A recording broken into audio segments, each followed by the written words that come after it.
Hello everyone, Omni-sensei here with What If I Was Reborn in Avatar with ARK Survival System, Part 2. If you enjoy this content, please smash the like button. If you haven't already, please subscribe to the channel. Don't forget to check out the original story linked in the description. I hope you enjoy listening to it. 2 days later. Liam stared at the waist-height hatchling who just woke from its sleep after eating at least 2 kilos worth of food, and it stared back at him curiously. Gladius pecked not so gently at the feet of the workshop where Liam was working until this exact moment when he was rudely interrupted by the bird. He was working on a minor part of a fabricator that would help for the overall stability. While the term fabricator might be inappropriate, considering the one he was building was incomparable to its 21st century counterpart. Evidently, the one from the game wasn't the same as the one translated into reality, but it was still vastly more advanced, versatile, and adaptable than the 21st century one. The only real point in common was the name and their general purpose of making stuff. The problem, however, was that at the moment he could but do an extremely bastardized version of it. One that was needed to do the real deal, however. Tools needed to make tools themselves needed to make tools. And he lacked resources, notably a lack of silver, diamond, lithium, iron and more, and in tools too, particularly of high precision as they are needed to produce highly processed material and components. Not forgetting that he also lacked fuel adapted for it. He had a small stock of coke, not the drink. He made that out of charcoal itself, made of heated carbon-reinforced bones and woods, by heating it extremely hot for long periods to get something as close to pure carbon as possible. In other words, thermal distillation, but coke was only for forging steel as it burned extremely high. He needed something like petroleum here. And it will need to be refined too, something he lacked. He lacked many resources, which was also why he was working on going into the giant grotto and hopefully finding some of what he was looking for. "Hey buddy, it isn't food, you know." "Stop," Liam said amusedly to Gladius, who instantly stopped moving, storing the metallic contraption otherwise known to him as the piece A068B will go above A070C and at the left by 70 degree up of A069 billions. He hummed pensively at various names of the piece and the many more that needed to be made before concentrating on the link between him and the alien baby murder chicken. "Sit," he mentally commanded. It was more of a feeling mixed with intention than coherent words or sentences, just like he did unconsciously before when speaking. Though doing it consciously seemed not particularly harder, but it was just strange. It was like a new metaphorical muscle that was used for the first time. Gladius did just that, and sat while observing him with its 4 big round eyes. In his left hand, a palm-sized fruit appeared. It was black with some blue hue. Nothing exceptional about it, if not its shape being a strange but homogeneous mix between a pineapple, a banana, and a lemon. And it tasted like pure and high-quality apple juice. Gladius caught the fruit thrown into its beak. It crushed, then swallowed to messily eat whatever mess the hatchling let fall to the ground, before looking up at Liam, patiently waiting for more food. Liam continued to give the same type of fruit until Gladius stopped asking. A session of head scratch on the ladder, and Liam was testing what he could make his not-so-feathery buddy do. It was a hatchling, not even half a week old at that. And it was visibly bigger than when it hatched, not much, but that's that. Still, it was a baby, which means nothing extraordinary will come out after such a short time. Well, in Liam's perspective, that is. Gladius was extremely obedient to him, with the capacity to communicate with it even if it was by unusual means being key to it, as the hatchling had a rough understanding of what father wanted. The hatchling was smart, smarter than one might expect, but it could only understand very simple commands such as sit, stand up, stop, and follow me. All things considered, it was beyond exceptional what just happened. All of it done in a mere hour, which would at a minimum take days, if not weeks. And this, to near perfection. And it was but the start. Though more complicated command will entirely depend on how smart Gladius' species can actually get. From his observation, he would guess around that of a crow. He wasn't an ethologist, even less a xenoethologist. Something can be absolutely obedient and do what it's asked with all its heart and soul. But if it can't understand what it was asked to do, to begin with, it won't go far. There was enormous potential, and Liam was sure his choice of not making an omelet out of Gladius was the right one. With this, he also got information on how to tame other animals, the part where he took care of the egg, and made the chick imprint on him being the most important part to him. Building trust and a bond was key. Trust, unfathomable, and absolute trust, or close to that, something that was impossible to get, unless in very special circumstances. At least that's what Liam presumed. And frankly, trying to play with his mind on something, he didn't trust himself, and adding that the creatures would be 99% of the time plainly aggressive to him, didn't seem to be the best of ideas. Thought the possibility of forcing the taming process was here, but with the wildlife general behaviors around him, and the condition of the creatures needing to fully submit to him, it seemed very unlikely to work. Feeding the exhausted hatchling until it fell asleep again, Liam continued to work until the last of the three suns disappeared from the sky of Pandora, and he stopped working. The irregularity of the day and night cycle was quite annoying, as it could screw him if he wasn't careful. Not forgetting the occasional eclipse, be it total, partial, hybrid, or annual, and likely a dozen more, as there were more celestial bodies to be taken into account than the good old Earth, Moon, and Sun. He ate, as per usual, at least 1 kilo of meat. This time it was from the hexapede, and he also made salted French fries out of a potato-like plant that he cut and then fried in animal fat. His diet was less than healthy, constituted of protein with protein and supplement of fat. Dangerous to even suicidal for a normal man. But he was far from being normal. The fact he ate so much was, and still is, strange to him, though it makes sense considering how absurdly strong and active he was. Anyway, he slept near the base of the tree in one of the carved areas. Gladius was peacefully snoozing next to him, head on his lap and splayed in such a way that made one think as if bones were a foreign concept to its body. The hatching was like a dog, a puppy, a strange thought for an animal that will rival a giraffe in size, and puts to shame a swan and a cassowary combined in sheer aggressiveness for anything it doesn't like. High-pitched squeaks echoed in the great plain. At first it was more than a dozen, but it soon demultiplied, and the sound of wings beating the air rich in xenon became louder and louder, almost to the point of being deafening. In the middle of the night, Liam, as the light sleeper he is, just got his sleep cut short by a cacophony of screech resonating. It was irritating to one's ears like chalk scraping on a blackboard. The strange dream he just had where he walked on a dead and corrupted planet was rapidly vanishing from his mind as he pushed the sheet aside to look outside. His eyes gained instant clarity at the sight. Dark clouds covered the sky, and below was wave upon wave of stingbats flying like an unending tide.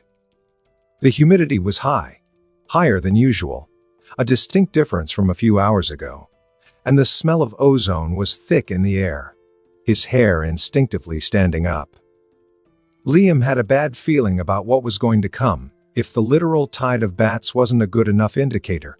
All of them were flying out of the ground, specifically from the various caves and grottos that led below the plain. Liam saw one of the bigger swarms of alien bats flies off the closest grotto to him. Then there were lightings of purple and white, zipping and crackling through the dark cumulonimbus, their light almost blinding, and the sound of their roaring thunder only delayed by how fast the sound could travel through the air. This was followed by lightning slamming from where the stingbats flew out in swarms. The billion-joule worth of energy transferring from one animal to the other, killing hundreds upon hundreds, but it had barely any effect on their number. Liam's eyes widened in shock as the lighting hit the ground, and half a second later, with half the speed, was sent back with a dulled light at the sky, frying hundreds of bats as it did so too.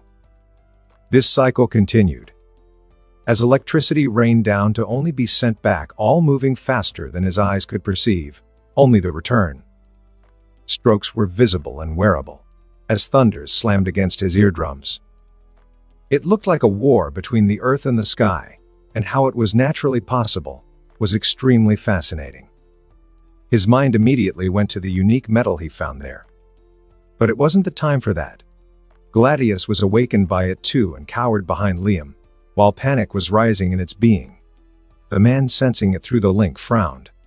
Right, they needed to move. Immediately. He didn't want to try and see what getting struck by lightning felt like, and he supposed neither did Gladius, considering it will very likely kill the hatchling. He was surprised when the hatchling made a sudden neural link with him via the connection to his implant from one of its prehensile neural cues. Liam felt a short prickling sensation around the implant, and his gray eyes dilated. The man looked down at his tame, and its emotions, as different as they were from human ones, were crystal clear to him. Gladius was afraid, and he reacted by sending emotions telling the hatchling that it was safe. It had mild results, as Liam wasn't certain himself, but Gladius visibly calmed down, and that was good enough. Taking the bird below his left arm, keeping the neural link in the process. Liam picked a cover made of plants with hide sewn together, and he jumped down to the ground. Holding tightly and securely, he landed softly, even if he was pretty heavy after all. A stingbat, closely followed by 4 more, flew low, not seeing the 2 as food, as they severely lacked in cerebral capacity to arrive at this conclusion. Then they noticed something shining, the anvil, and attacked it with abandon. The only reason this aggressive species, even more so in this biome, with a total lack of self-preservation, were still thriving was their prodigious mating capability that would rival mice, rapid growth rate mixed with an omnivorous diet from nectar, fruit and navi, and human alike. Though they were at the base of the food chain, even if they were also capable of hunting in a big enough swarm of most of Pandora's wildlife, making them a keystone species as seed dispersers, pollinators, prey, and predators.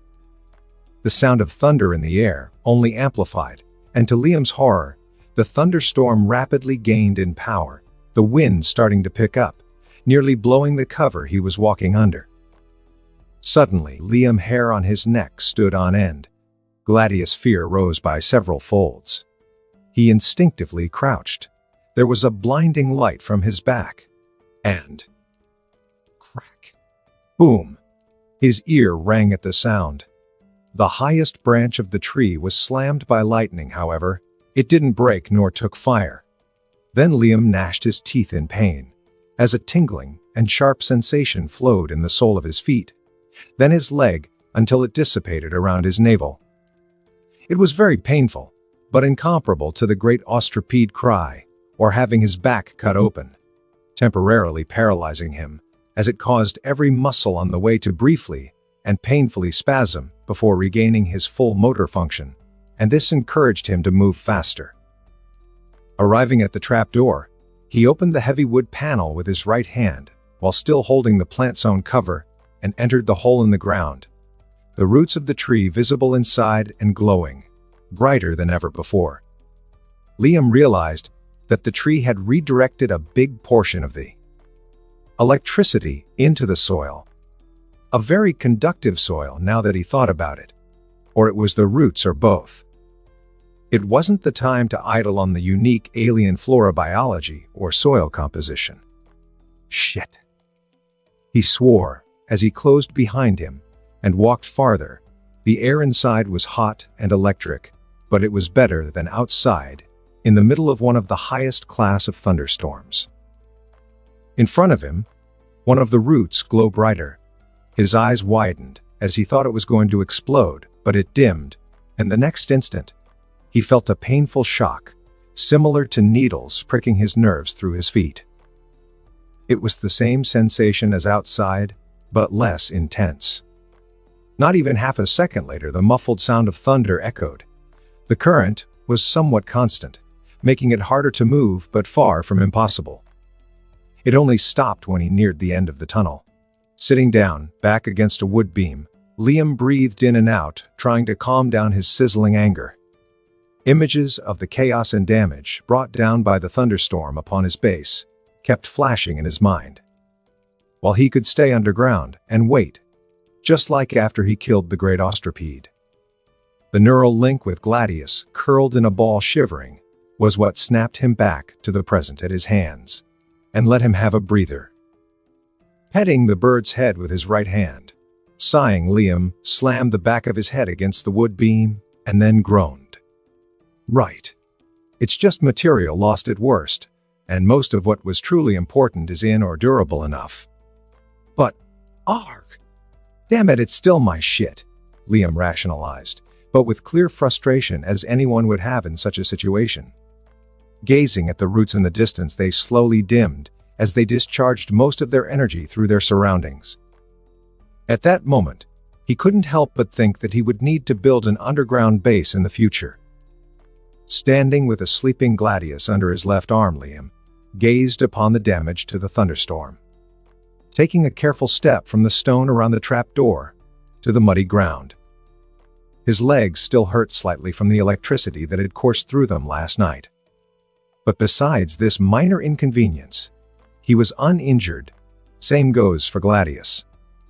It had also rained during the night, a fact that both brought joy and anger, mostly anger. Rain was rare up until now. That much he could tell from how it only rained once 2 weeks ago, and it was a mere drizzle. Here it was a downpour. The tunnels were even worse, but the water could go through various holes that went deeper. It was where he got his clay, and the soil down was not as impermeable as the one above, so it was absorbed into the ground mostly. As such, the water level never surpassed his ankle. But it was still dangerous. And as soon as he remarked what was happening, he used his inventory, even though there was the neural link and Gladius under his right arm. Taking pebbles, wood, and other trash from his inventory, he made for the both of them a safe area in the form of a pile that put them above water. He was electrified enough for the night. He didn't sleep, and neither did his tame, who only did so when it couldn't hear thunder anymore, which was an hour ago. And just to be sure if the thunderstorm really stopped, Liam waited a bit more, until he decided to go out. He counted how long they stayed underground, so he knew it was the day. And that brings us back to the present. It's not as bad as I anticipated. It could have been way worse, Liam mumbled. His voice seemed to wake up Gladius, noticing that Liam placed the hatchling, who chirped, and instantly started exploring around, waddling in the mud happily. Puddles, mud, branches, and mutilated corpses of stingbats were strewn everywhere from his base to way beyond it. It was a horrifying and apocalyptic scene, to put it mildly. The number of bats who must have died should easily count in the several thousand, most being gruesome. Some to the point of what remained of their body to be spread over several hundred meters. Not that Liam felt any pity for those creatures who, by the way, he hated with a passion, now even more as he would have to clean up. He also hoped that this put a dent in the bats' population. The stench in the air was horrendous, a mix of earthy, muddy water with blood and guts, while amid the source of those smells were small, vibrant green dots. Seedlings from hundreds of different species of plants were growing from the catastrophe and the dead. It was poetic in a very morbid way. Nature in all of its beauty. Aside from this, the wall of tree trunks he built was leveled at various points by either the wind, water from the rain, or both. The gateway was damaged, but overall in good condition, and his smoking house, where he stocked and preserved most of his meats, fruits, and vegetables, was all but gone with what it contained. As he continued to walk around and take on the damage in more detail, his brow furrowed more and more, and his workbench was broken with the bronze anvil slightly melted to the side. The forge was not doing so well either, but it needed to be remade either way, so it wasn't really a loss. The start of his farm was now more of a small swamp. The little number of plants still alive were stored in his inventory to stop them from drowning any further. The well to the side of the said farm was in good if not excellent condition as he built it for it to endure, but the piping system connected to it was not so lucky. Clay and ceramic containers were either cracked, broken, or had fallen and spilled their content, mostly food condiments. Only the bigger ones containing salt or other more heavy objects remained in good condition. The various metals he had were stored in wooden boxes such as bronze, copper, tin, steel, gold, iron, and aluminum, in descending order of quantities, were mostly untouched, if slightly melted off for some, but that detail was unimportant. Other boxes filled with soaked coal and coke only needed to dry, maybe another go under high heat and be usable again. Most of his leather was gone, or too damaged to be usable. The structures made to treat them had the same fate as the workbench. It was the same end for various other resources of animal origins that were outside. The remaining claws of the great ostrich were in his inventory. The same goes for the pieces of the fabricator, his armor, tools, and various weapons, such as his war scythe cleaver. There was no real limit to the size of what he could carry, as long as he waited for it to be stored. Only weight was, which was why what he was doing ultimately limited how much he could carry at all times. But only a fool wouldn't carry the most important and necessary object with him at all times, with such an option available. And he wasn't in the game. Losing his stuff if he died was quite low on the priority list. Respawning was not possible. There wasn't a certain Homo Deus behind him that will revive him again, and again. If he dies, then that's the end. Well, maybe not truly considering his situation, but he wasn't going to test this frivolously suicidal theory. All in all, he didn't know if he should laugh or cry. Most of the work he did during his time on this moon was swept away like it was nothing as he was forced to stay underground completely powerless. Sadly, frustration here was unneeded, unhelpful, and counterproductive. Though it didn't stop the feeling of the likes to exist. He wasn't an emotionless robot, but this little setback wasn't going to stop him, far from it. The worst was that he thought of the possibility of a sudden natural disaster knocking up at his door. But the only preparation he could do was to have what was important and fragile to him, and have a safe area, a shelter, and it's also one of the reasons he dug a hole leading to the outside of the wall. Now, approaching the tree, Liam took in more detail. It was alive. It was damaged, certainly, but only some branches. Most of the leaves and flowers were gone, but budding leaves could be seen all around its crown even from down here. Also, the branch where his treehouse was simply gone. Where he didn't know, probably kilometers away, and he barely slept in it anymore anyway, as Gladius couldn't be taken up there. That didn't mean he was happy about this discovery, though. Damn, the tree was hit by lightning at the bare minimum 7 times. How the hell is it still standing? He thought, completely puzzled and shocked by this. He knew what a tree struck one time by lightning on Earth looked like from up close. Keywords being on one and Earth. It brought a worrying possibility. The tree, particularly the species of which this tree was part of, had adapted to this environment, and was the only tall and tallest tree in the Great Plain, as far as he could see. It wasn't a coincidence it survived the night. It was adapted to survive this kind of hazard, which means they were common enough for evolution to kick in. I will need to move. But not now. Liam said with a deep frown, mind working on how it will be a headache to move everything first. I need Gladius to be big enough to move, and also find an acceptable area. The following days consisted of firstly cleaning up the carcass of stingbats, Liam taking meat and part of their body that were still usable, as he hated wasting resources, be them of any origin. What couldn't be used was simply burned to ash that had been used.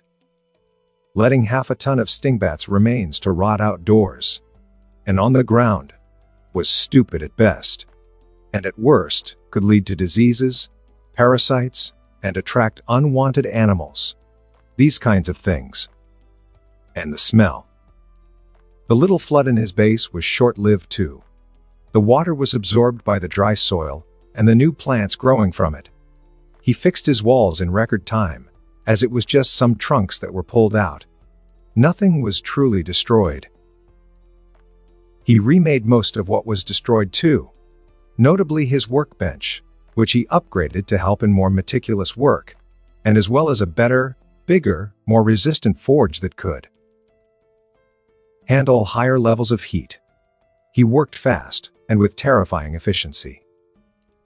Presently, it was the middle of day 69, and Liam was silently creeping between tall blades of grass toward his next meal, his eyes focused on a boar-sized, six-legged creature. It has navy blue leathery skin, 6 stumpy legs, ending with 3 clawed and finned paws, 4 nasty-looking fangs out of its big triple-articulated jaws, and finally, 5 pinkish frills flaring outward from its rump like a peacock would. He called it a peacock listro, for the simple reason that the animal's general body shape reminded him of a lystrosaurus, without the cuddly factor and the ability to do backflips on command. It was one of the recent animals that migrated here after the thunderstorm. After this storm, things changed. It rained at least 2 times a day in the vast majority of the Great Plain. Liam supposed it was the start of the rainy season, or something close to its equivalent. And honestly, while it was good for the biodiversity, it was a new, uncontrollable factor that caused problems, as the rain was both a boon and a curse. Mostly a curse, when you don't have an effective way to stop water from infiltrating everything. At least the mosquito equivalent of this moon didn't like his blood, which was another story for poor Gladius. The rain modified not only the flora and fauna, but also the Great Plain topography. Streams were formed and concluded in rivers, themselves fusing into one bigger. All were shallow, but it was still a drastic change to whatever he saw of those familiar plains. A bronze javelin appeared in his left hand, as Liam took a throwing position, arms straightening, and right as he was going to throw his weapon, something happened. Liam paused, as the clear water of the stream his prey was drinking from broke, and a squeal of surprise mixed with agony echoed, startling a dozen of 4-winged featherless flamingo-like creatures, tetrapterans, all of whom promptly flew away. A fish, at least 3 meters long fish with a body shaped like a torpedo, 4 red eyes, and covered on dark brown heavy plates that contrasted deeply with its vibrant yellow bioluminescent part. It looked like a mix between a sturgeon, a pike, and a bit of Dunkleosteus, a dinichthoid, a subspecies to be precise. It's an exclusively carnivorous and extremely aggressive aquatic animal capable of living through dry seasons, in a way quite similar to the now long since extinct lungfish of the earth in this universe. It would dig itself into the ground and then encase itself in a protective cocoon of mucus before entering a vegetative-like state where nearly all of its metabolic function slowed down to a crawl until it rained again. If no rain were to come, it wouldn't be a problem, as they can practice auto-cannibalizing and eat their flesh to wait even longer. The fish's jaws clamped tightly on the throat of the peacock listro, drawing copious amounts of red blood. "That's mine, you little shit," Liam thought, glaring at the fish that was slowly dragging his food into the river. Unhappy and quite furious about this sudden turn of events, he threw his javelin with deadly precision. the power behind it being just enough for it to not be lost 2 meters deep underground, as it had happened before more than once.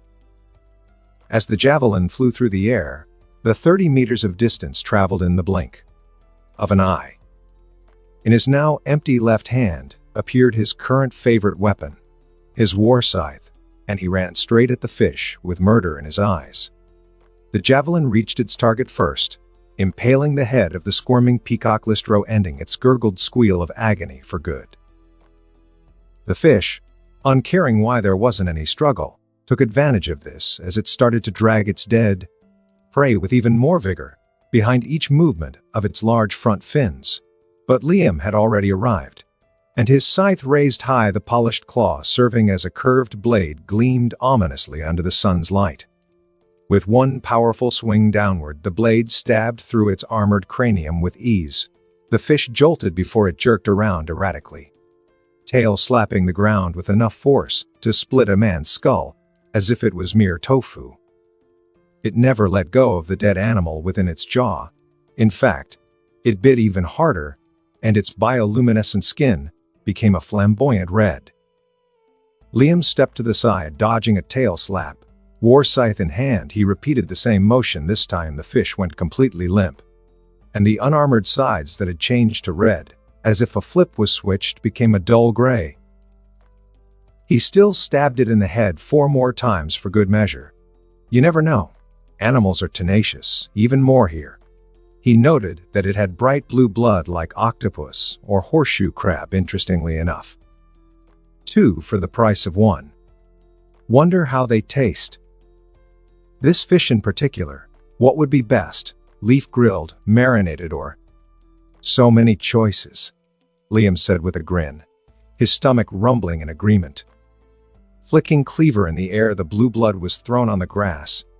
He looked around him to see if anything was threatening his prize. There was nothing aside from the other side of the river, where a herd of 57 elephant-sized dimetrodon-like animals could be seen peacefully grazing the vibrant grass, trimming with life. It was a magnificent sight. But Liam didn't delude himself. Those won't hesitate 1 second to stomp him to death if he were on the other side. Dragging the 2 corpses away from the riverbed, he started the lengthy process of storing them in his inventory. His body and mind, as always, were on high alert. He was vulnerable while doing so, after all. An hour later he was back at his base, and his smile vanished when a pleasant surprise greeted him in the form of hoofprints and 4-toed footprints around the muddy trail of his gateways. Gateways he could see someone had attempted to open and failed miserably. After all, when he was out, he locked it from behind with tree trunks from the inside. He modified the gate the same day he gave the Navi kids back to their clan. The footprints were of 1 Navi and 1 dire horse that he could tell from their shape and arrangement. It didn't take a genius for that, and he could tell that they ran in panic. This pointed to the Navi panic being tied to the sudden burst of fury he felt from Gladius around an hour ago. But at the time, he simply thought that the baby great ostropede must have seen a creature that wasn't father, such as one of those 12-winged butterflies, and that as it dared to enter its breathing space, and must be exterminated. Apparently, he was very wrong. Breathing in and out, Liam calmed the bubbling emotions raging in his mind, mostly anger at whoever tried to enter his base, his property while he was away. Once more anticipation and paranoia proved to be fruitful.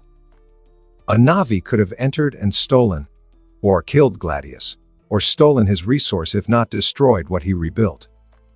It would have been bad in all cases he could think of. The mere idea was enraging, and put together with the last few days, even months. All of this caused him to be on edge, to say the least. He considered himself someone cool-headed and composed even before having his body switched and his very being changed on a fundamental level.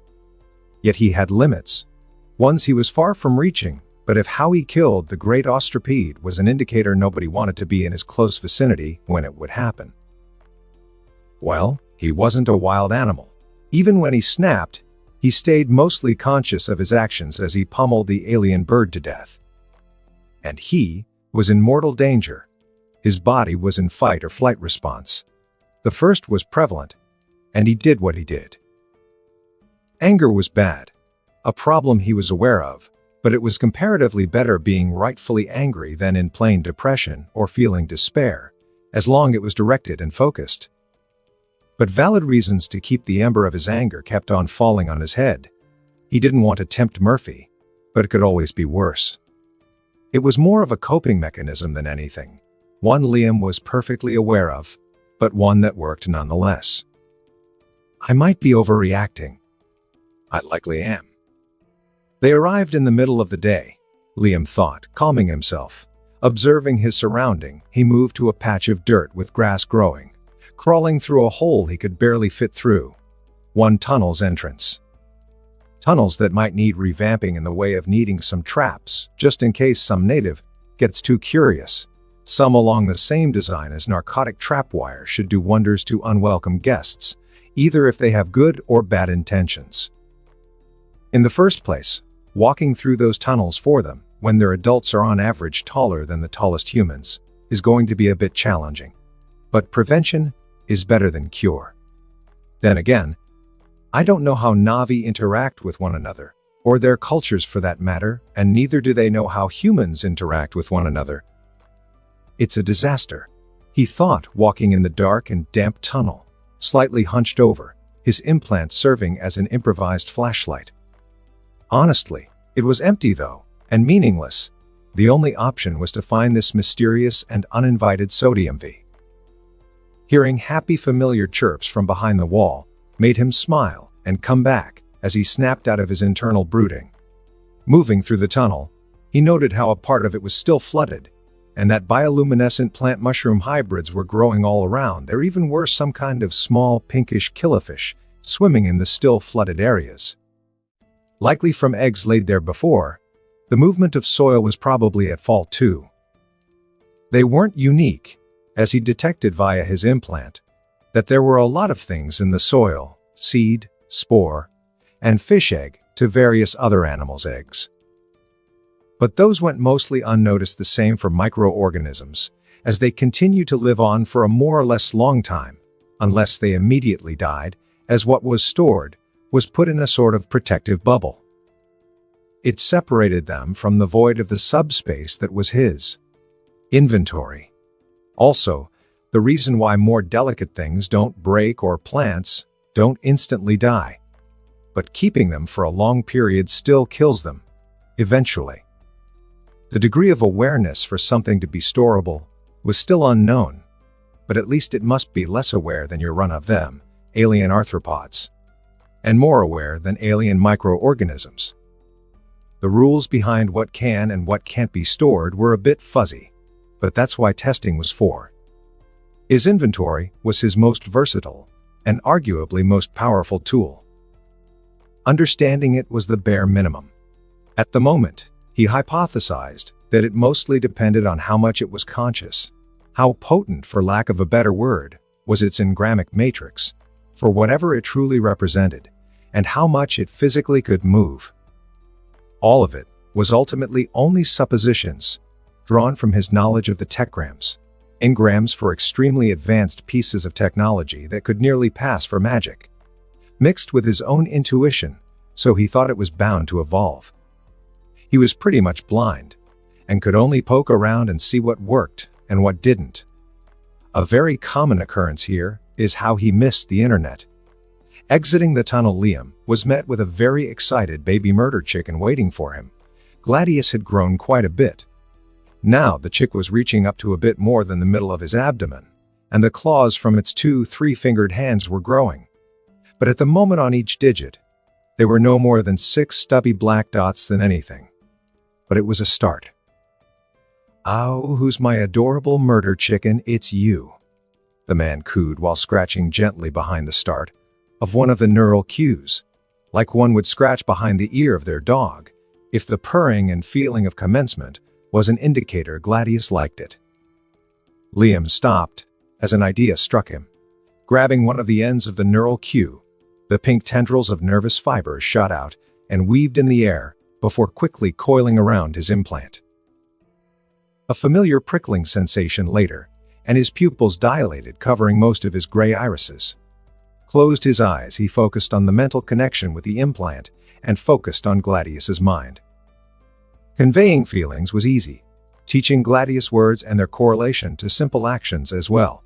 However, more conceptual notions, not directly in the shape of raw emotions, were a bit more complicated. Liam knew it was mostly born out of his inexperience about this aspect, and that Gladius was not human, and not even a month old, still a baby, a big murderous one, but a baby nonetheless. It wasn't like the Na'vi, where they became one in mind and body, to whoever or whatever they do the Tsahelu with, the connection between neural cues. Thought this was traded off by this link he had with his tame. Open mind memories. He sent, and what he got was a confused four-eyed gaze from Gladius, before the hatchling opened its beak, and he got gray purplish images of Gladius's favorite fruit, and a sensation of hunger. Right after the hatchling closed its beak in confusion, as Liam mentally let it be known with amusement and a mental deadpan. It wasn't what he asked, but if it understands what he wanted, it would have more food. He tried several other words and emotions, probing here and there, but none really worked, which showed on the hatchling, as it grew frustrated, nearly looking as if it was going to cry, which made Liam feel bad. Frustrated, right. He felt like an idiot having missed the obvious. Anger, desire, death, enemy, ran anger. And here, the result was what he wanted. It was like using a very advanced virtual reality, but with some very vague and diluted sensation. It was of Gladius being awakened from its rightful rest, by strange sounds coming from the big moving thing that was the exit entrance. At first, it thought it was father coming back, but as it happily waddled closer, it realized it wasn't. The voice was different. Liam notified it was the Na'vi language, even if distorted and different, as the memories were not heard with human ears, so if the one was female or male he didn't know. Its waddling became extremely aggressive, as it shrieked something that promised a slow and gruesome death, but to Liam it was cute. It was followed by a panicked yelp, combined with a neigh whistle-like sound and the sound of hoof clopping on mud, before ultimately silence came back. Then a wave of smugness from Gladius, and at the exact same time, the connection broke and Liam took lungfuls of air, as he was unconsciously holding his breath until now. Ha. Okay. So it's possible, but ugh. It's disorienting. Guess my brain isn't truly wired for this, not that it matters, he mumbled, massaging his forehead in vain to get the new but slight headache to go away. Queep. Yes, you did good, buddy, Liam responded with a chuckle at the chirping Gladius. Made it known it didn't get its food. The man gladly gave various fruits from his inventory he collected along the way to his base. But each fruit was earned by playing or doing what he asked, which was around 50 kilograms, mostly berries and also nuts, all gathered in this short time, proving how fertile the lands were. He tested all of them before to see which was good or bad, but he knew it wasn't the most useful of action, as what can be deadly for one species is what is needed for the continual survival of another, such as the joy of the unknown. Though he still avoided giving the one that made him feel queasy. Gladius's nutritional need, aside from this discovery of the ability to access the memory of his one and only tame. Thereby everything he could tame had a lot of potential. The first thing that came to him was scouting. Just like a scooting pet, or familiar from an RPG. It was an exciting prospect, and quite frankly a necessity now that he thinks about it. It certainly can't be one of those suicidal little shit. He thought about the potential choices while walking to the butchering stone slab. The dead armored fish was plopped on the slab, and he started to cut its head off with the utility knife made of one of the smaller great ostropede claws. Yeah, those featherless flamingo eagle birds should do. Omnivorous and excessively more intelligent than those bats. Not that it's particularly hard to beat them in that department. He thought of the tetrapteranes while he started to fillet the fish, pleasantly surprised by the lack of fish bone. And also how the pure white flesh was quite similar to squid, at least in taste and texture, which brought new ideas about what he was going to cook. Squids were one of his favorite ingredients to work with. Anyway, to get his future scouting partner, or partners. A simple plan, if that even be qualified as that, formed in his mind on how he was going to steal. No. Permanently borrow without permission some tetrapteran's eggs. He studied the newly arrived wildlife enough to be sure of where they nested, and that the tetrapterans were nesting at all for that matter. Day 71. Shining under the suns, Liam in his full bronze armor was threading around a tree of the exact same species as the one at his base. But this one was but a hallowed husk of what it once was. A husk of a tree still taller than the redwood Hyperion by a good 10 meters. The fact it was this intact was puzzling with how often thunderstorms occurred. Or it was why it was in such a state. Either way, it was of no importance. The gravity of Pandora is 20% weaker than that of Earth, pushing the limit of what was thought biologically possible on the old blue planet. And this species of tree tanking dozens of lightning strikes are not even close to the tallest species of tree on the moon, and that by quite a significant amount. A simple, small triangular wood and leather shield with hints of bronze was strapped by a piece of leather to his right forearm, while on his left forearm was his wrist crossbow. His armor was nearly hermetic to any potential harm that might arrive at the meat bag inside that was Liam. Above, the sound of cawing could be heard as the 36 figures of 4-winged featherless birds, in most shades and colors, from light purple to royal blue, with the occasional orange to almost black. He wasn't exactly sure if they even were of the exact same species, or if it was a particularity of theirs. In any case, they were quite beautiful creatures, if a bit vicious looking. His line of sight, while limited by his helmet, didn't bother him.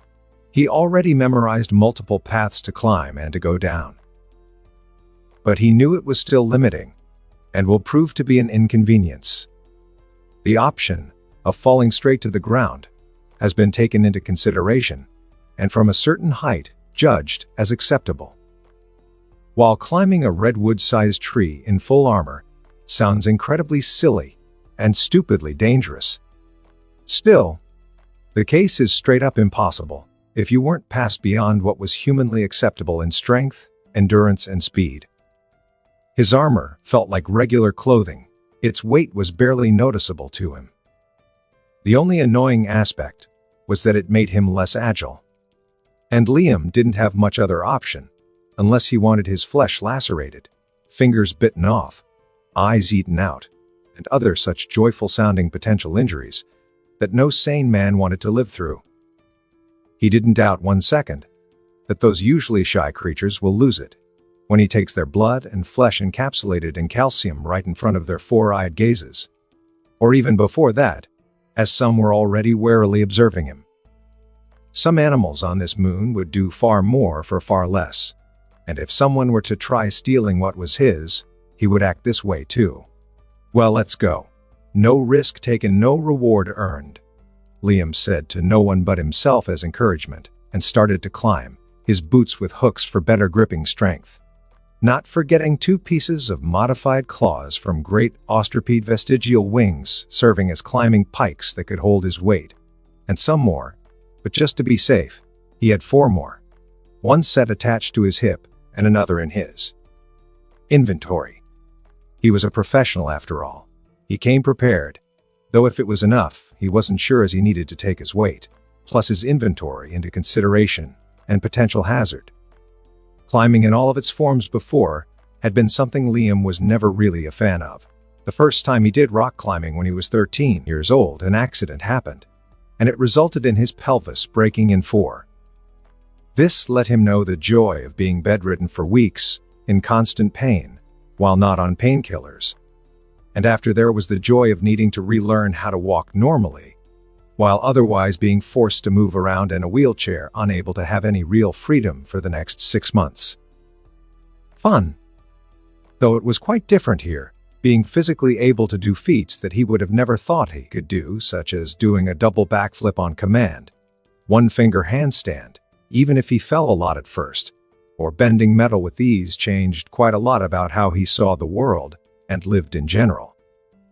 It gave confidence, a sense of safety to a certain degree, but not arrogance. At least that is what he thought, as he knew more than anyone that he is not even remotely close to being unkillable, the long diagonal scar on his back being proof of this fact. Humans themselves are already capable of extraordinary feats, and for him, those possible feats are only amplified and expanded. He could beat all sports world records with ease if he ever wanted, aside from gymnastics or others that needed a stupid amount of flexibility. Evidently, he was strong, but not to the point of him stopping a tractor-trailer truck dead in its tracks, but smaller vehicles depending on how fast, how heavy they are, and on what ground he is on that Liam possibly could. Climbing a dead tree even this tall was not hard physically speaking. It was more on the fact that the tree was more of an extremely smooth pylon of dead organic matter that had nearly all other holds such as branches, and holds mostly gone. The possibility of random holes due to mold or rot he couldn't see. And also the tetrapterans flying around. Planting one climbing pike after another, he lifted his body, spiked boots stabilizing him as he carefully climbed, all his senses focused on what he was doing and his surroundings. One of his objectives was 80 meters above the ground, in the form of a blackened branch leading straight to a hole in the dead tree.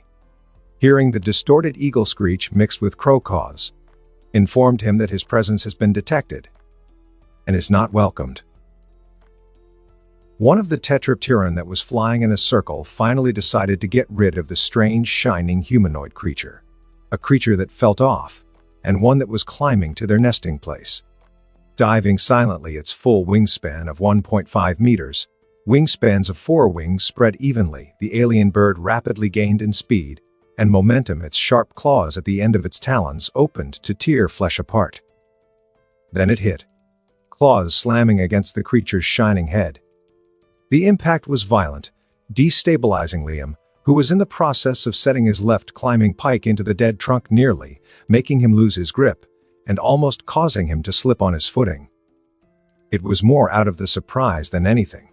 He didn't hear the tetrapron until it hit the back of his helmeted head. They were very silent flyers, growling in annoyance. Liam moved half consciously, half instinctively, by slamming his climbing tool against the tetrapteran, scratching and clawing at his helmet while it was cawing aggressively. The short, surprised and pained squawk, accompanied by the familiar squelching sound of metal hitting flesh, followed, not forgetting the one of bone cracking, was a good indication. It didn't take the hit very well.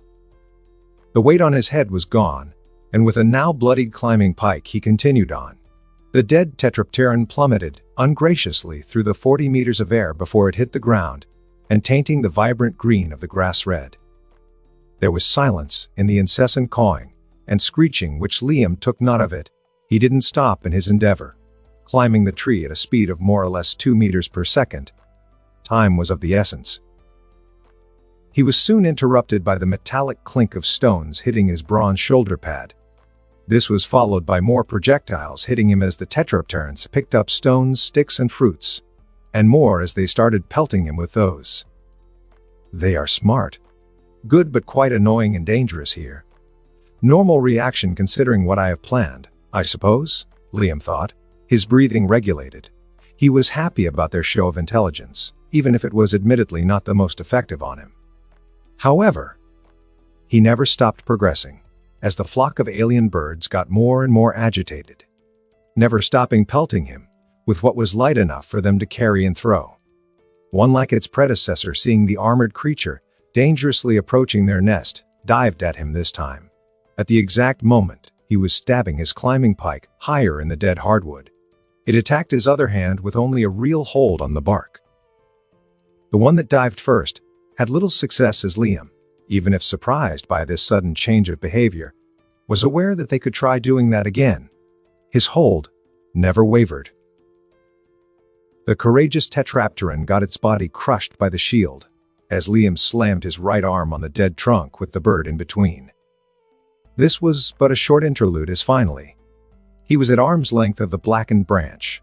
Testing with one foot, he remarked that, compared to the rest, it was mushy and covered in a gray moss mold-like thing that would have smelled foul if there wasn't the wind and his helmet in between. It was the same color of the bark, in a way he couldn't have told from below, and now it was the only way up, or he needed to go down and climb from an entirely different side. It wobbled, seemed thin, and clearly a hazard to climb through. Internally cursing, as the distance was larger than he would have liked, but close enough to not be a problem, he took a deep breath, calming his beating heart and hammering in his ears. Adrenaline coursed through his veins aplenty. Internally cursing again for his lack of sanity, he swiveled himself to the side, and at this exact moment, 5 small, screeching bodies decided to slam into his back, causing him to half scream, half curse. He was destabilized, but he still managed to jump, leaving a climbing pike behind. The feeling of being airborne when nearly 100 meters above the ground was one of the most terrifying moments of his life, but also one of the most exhilarating. This feeling, however, was short-lived, as he directed his jump toward the rotted area trunk, but it came back right after. As to his befuddlement, he traveled through it as if it was a paper wall. What he was met with was a spacious hollow cavity with wells of sunlight from holes above, and tetrapterons resting on sort of alcoves or flying around. However, at that moment, he couldn't care less. Twisting his body in the air, he instinctively oriented himself and planted his right climbing pike on the wall of the tree, slowing down his short but very dangerous fall to a stop. Liam stayed like that for half a second, one hand holding his entire body weight, while his brain rapidly processed what just happened. He sighed in relief, not noticing the grin that had appeared on his face. He ignored the echoing screech and took out a new climbing pike from his inventory. He then exchanged the one he used to stop his fall, as it was too damaged, for the one on his hip. Planting both, he finally stabilized himself and observed his surroundings. Eyes trailing over every nest, old and new, he felt his grin widen as he climbed around, shoving or killing the occasional tetrapterons that got too close or attacked him. "Yes, they're eggs. I didn't do that for nothing," he cried out in joy and relief. This insanely stupid gamble and equally stupid actions of his proved to be worth it. He wasn't even 100% sure if he was going to find something, or if they were going to be eggs, or if those birds laid eggs at all for that matter. Though nothing has hatched, yet so no crying for victory, as all of what he did might still be pointless. A bit of realistic pessimism here and there keeps you grounded and never hurts. Storing the 3 bright, slightly transparent orange and perfectly round eggs in his inventory, his gauntlet not bothering the action, he noticed that they weighed the same as those of gooses. He also noted that of the 3, only one was fertilized. The scan of his implant only confirmed it. He wasn't disappointed by that discovery. Far from it. It meant omelet was on the menu. He would have felt hunger at the idea if the smell down here wasn't so horrendously puke-inducing, in a way similar to a hen pen that wasn't cleaner for months, but 10 times worse, as the air was hot and humid. He didn't know how he could live through this smell. The helmet helped, but not by much. The man didn't waste time idling on the smell. He moved around multiple nests, most empty. He slapped the occasional tetrapterons aside as he ransacked 3 more nests full of eggs, stealing the nests themselves right after. Nests that sported some similarities to the part he bulldozed through to enter the tree by accident. This led to multiple possibilities as to why this is the case, but the most likely was the tetrapterons cultivated or made this substance as a sort of glue or building block. He also lost 1 more climbing pike to 2 tetrapterons, cutting down his stock of 6 from when he started to a measly 2. And that's when Liam decided that with 5 fertilized eggs he had enough. He was greedy, but not that much. He pondered shortly where he should exit, before deciding to climb down from where he was, not wanting to test his luck any further than that. Once he had climbed down to the very bottom of the hollow tree, where the ground was mostly made of guano, bones, and other remains, he couldn't, and didn't, want to distinguish. This disgusting mixture reaching up to his ankle was the source of the smell that made his stomach retch in disgust, but it piqued his mind's interest as it potentially could be used as fertilizer, considering it might be similar to guano, the white gold, a potent fertilizer. But it's neither the time nor the place, Liam remarked, walking through it carefully to not slip, or if there are potential holes at random places, or if it was deeper. His boots sadly were not hermetic enough, and some of the mixtures infiltrated within to his great displeasure. But he didn't complain. A steel pickaxe materialized in his left hand. He started to literally dig his way out of this place. 1 hour later, he was looking down at the 30 meters of void, separating from the ground, from his new point, dug straight from the hollow of the dead tree. This made him realize why he didn't feel the tree was that hollow, and that he couldn't have really dug his way into it from the outside at this height in the first, as he would have been constantly harassed by the tetrapterans and a plethora of other problems. Climbing down was easy, as all tetrapterans were too preoccupied with looking at what was stolen and covering the damage in the paper wall-covered hole of the trunk he traveled through. Nothing attacked him on his way back, likely due to the smell, which he was both thankful and annoyed by. He was a bit weary from his little climbing experience, so him not needing to uselessly kill anything that suicidally threw itself at him was always a bonus. As soon as he arrived, he verified his traps and took a 2-hour shower, where he rubbed himself off the grim, a full body wash to get rid of the smell, and he succeeded, but he knew he would need several more to be really rid of it. He didn't want to go into one such tree where those creatures nested ever again, but the differences between wanting and needing are vast. This was followed by him cleaning and checking his armor and equipment. They needed to be taken care of if he didn't want an unforeseen event of them breaking at crucial moments. Even more so with how he brutalized them daily. The following week passed without anything extraordinary happening. He worked more on the bastardized fabricator, the usual hunting, and what came with it, and resource collecting each day to achieve a set objective. The most important task was finishing his incubator for the tetrapteron's eggs. It was dug into the ground in a way it stayed hermetic, and no water infiltrated, an area impenetrable by sunlight too. Far from the tree and any of its roots, same as other aspects of his base. It was a natural and dangerous lightning rod. Might as well not let everything close to it, like the first time. So he moved most of his stuff away. This also led to an increase in his wall range, and the need to build abodes, wood and stone structures, to protect everything that could be protected. The parameters of this primitive incubator were controlled to a certain extent, them being degree temperature, humidity, and aeration. If they ever weren't right, he simply stored them in his inventory. It was easy to monitor the fetus's development with their eggshells. The opposite of Gladius's egg, which was so opaque and dense that even with the bright light trick, he couldn't see anything inside it. And all seemingly developed well with their kidnapper's meticulous care, aside of course from his first blunder, where he killed one by overexposure to the suns, reducing their number from 5 to 4, a blunder he was displeased of, but admittedly this was why he took more than one to begin with. In the morning, the closest sun was shining upon the Great Plain, and Liam was currently underground following his new routine. A routine that consisted of checking the few traps within the tunnels of his bases, which was followed by him checking for footprints, or the like all around his base, and if the wall held well as well. Footprints and the tracks they made suffered from the fact that they didn't survive long in the kind of environment he lived in, and he wasn't the utmost expert in them either. But he didn't find anything related to them. However, at various other places, he found unnaturally placed bones close to what looked like buried campfires. He found 2 of such places, and they were quite far from his base and one another. The most notable find in them was close to one of the rivers where he hunted. A bone of an unknown animal showed the carving of a big six-legged creature, a thanator, one that almost looked lifelike.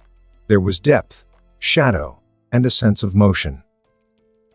Changing your angle of vision also changed what was shown to a degree, giving it life. Almost because of the long cut straight in the middle. One he could recognize as a mistake of inattention. One that pissed off the carver greatly. A feeling he could understand. Investing time and energy into something to screw up, at the last second, was very, very aggravating. Clearly, nothing you would think people with around Neolithic level of technology capable of. Then again, art and technology are not forcibly mutually inclusive. And it was an alien world. It was exceptionally good carving nonetheless. Better than what he could do from an aesthetic standpoint, which was logic. And he preferred function to form, but he wouldn't say no if both are met, if possible. And that made him curious about who made it, and the technique used. Anyways. He was currently staring at the snapped string, broken ceramic container, until his gaze traveled to the tall blue, dangerously skinny, narcotically induced unconscious body, barely fitting in the tunnel. The body was splayed in a way that would suggest panic and dread before ultimately falling unconscious. Liam's facial expression rapidly shifted from anger to disappointment, to pity, before ultimately shifting to a unique mix of the three, but with cold, shimmering anger at the forefront. Far from home, it seems. And you surely don't seem the type to make art, he said, all emotion muted after having turned the unconscious body around and recognized the face, even if the cheeks were sunken, lips busted, various scars that weren't there before, and his left ear cut from the base. Twaran's mind slowly came to consciousness, though fuzzy and incoherent, his body worn out and starved. The Na'vi mind cleared further, as his only good ear flicked at the soft sound of something scratching against something. Feelings of his weakened limbs slowly came back to him, and with it, the pain. One in particular around his neck, wrists and feet. His eyes snapped open, and he immediately tried to run away as far as possible, but it was impossible. His back slammed against the pillar to which he was bound. Trying to get up again, he failed. His feet tied, arms twisted uncomfortably with his wrist clamped down. The bound on his neck was tied to something behind, keeping him grounded for good, and each movement slowly choked him. His heart hammered in his chest as his feeble muscles fought in vain. His eyes filled with terror darted everywhere, looking for a way out, one that didn't exist. Walls were all the Na'vi could see, until his eyes locked onto the demon's almost unnaturally gray ones. Next to him was also a small creature sleeping peacefully in a ball. A creature that was both familiar and alien, but his mind was not in the place to care about this detail. "Ah, you're finally awake," the demon said coldly, as he stopped sharpening his strange weapon, a war scythe, not that the Na'vi could know. Then he spoke again, slowly standing to his full height, appearing taller and more intimidating than any human should have the right to. Not that they knew of any other human. "You're scared. Don't look at me like I'm the monster here." Or the word should be more apt, as it is somewhat close in meaning, right? You came here yourself. The source of so many nightmares, pain, and horror he lived through far from his clan and his family, since that event where he failed to kill him and was exiled, forced to cut one of his ears as a mark of his crime for his exile. His thoughts were muddled by fear and hate. The human spoke in this same strange language of theirs, but this time daring to use a word of the people within, the voice sounding muffled. As the demon moved closer, Twaran's despair and effort to flee kept on increasing. He tried to speak out threats and hiss, but what came out, only incoherent sounds came out. Crouching down to meet the eyes level of Twaran, the demon blinked. His two cold gray eyes seemed vacant for a split second, before a hopeless sigh escaped his lips. A bone knife. His bone knife appeared out of thin air in the demon's left hand, causing Soren to reel back in shock. The terror he felt, until now amplified even further at the sheer impossibility of what just occurred. They were wrong. The Tsahik and Oluwaktan were wrong. He was right. Whatever this creature did was not normal. Nobody should be able to do this. And whatever he did to help the two youngsters were not out of good intent. You can't understand my words, and wouldn't if you could in the state you are. But I still wanted to tell you this. Or maybe it's to myself. I was going to help you. You have lived through some shit recently. I can see that. I pitied you even if you tried to kill me once. I was going to help you back into full health. How I wish it was to be the case. But the demon trailed off, his voice getting lower and lower, almost turning into a growl. Flicking the dagger, a purplish liquid fell. Poison. One made of a mixture of berries. One that wouldn't have killed me. But there shouldn't be poison if your intentions were to ever be peaceful in the beginning. Not that intruding into someone else's home armed in the middle of the night is ever good. He spun the knife into a good handling position, one normally would take for a short sword, rather than a knife. I truly don't have any desire to do this, but I'm selfish, and my survival comes first before anything else, and you're a threat. I would have left you be, but you had to do this. You brought this upon yourself, the demon continued. Each word getting colder, more frigid than the last, even as he clutched the handle of the knife hard enough to cause the wood it was made to start splintering. The demon moved again. Twaren's eyes, filled with primal terror, zoomed toward the bone blade as it was oriented toward the right side of his head. The realization of his situation finally hit the Na'vi, and all he could feel was true despair, anger, and even regret. However, it was too late.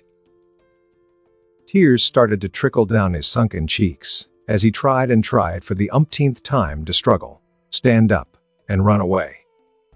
But all it did was tighten the rope that bound him even further, as Liam had intended for it to do. But the Na'vi, even if ignorant of this fact, still kept on thrashing around as the ropes literally strangled him. All the little rationality left and slowly slipped into mindless hysteria. A flash of hesitation passed through Liam's eyes at the scene unfolding before him for the briefest of instants, before his right hand shouted out, grabbing solidly the Na'vi forehead, ending all the struggle as Twaren froze. Unable to move. Instincts screaming in disarray. Keeping eye contact with the Na'vi, Liam's face hardened as the hold of his left hand on the dagger tightened further. Breathing calmly, Liam acted. With one swift, clean and strong motion, the blade stabbed with laughable ease through Twaren's skull. There was a sharp pain the Na'vi felt before his world, fear and despair disappeared all at once. The blade stopped halfway in the skull as the curved tip poked through the other side of the cranium. Rapid and effective, no need for more pointless suffering. Taking out the dagger, Liam kept eye contact with the now dead, dulled eyes, and their unmistakable frozen terror in them for a time, until he manually closed them. His hand holding the bloody dagger was steady as his gaze moved to it, and he sheathed it back into the leather strap around the Na'vi's chest. He didn't feel guilt, remorse, or the need to throw up at his action. He only felt as if a metaphorical weight was lifted off his shoulder. Yet he wasn't happy, nor did feel any kind of real satisfaction at the Na'vi's suffering, terrified gaze and death, which he was extremely relieved for. The opposite, in fact. And one of the reasons as to why he didn't immediately kill the unconscious Na'vi after discovering the poisoned blade. A sort of twisted sense of curiosity for this exact purpose. And the response he got was mixed and made him learn a lot about himself. It was easy. Too easy. Perhaps due to my hatred toward him, or the rational need to get rid of a threat, or that he wasn't human, or all combined. But doing this, and taking the life of someone shouldn't feel so easy, and normal. Liam thought, puzzled and mildly horrified by his own train of thoughts, and how he should feel about this. It was off-putting, Inhuman to some degree. This apathy, desensitization to the act, even if it was someone he hated. Maybe the Na'vi word held some inkling of truth. Liam didn't know if he was always this way, or if it was from the moment he arrived, or a mix of both.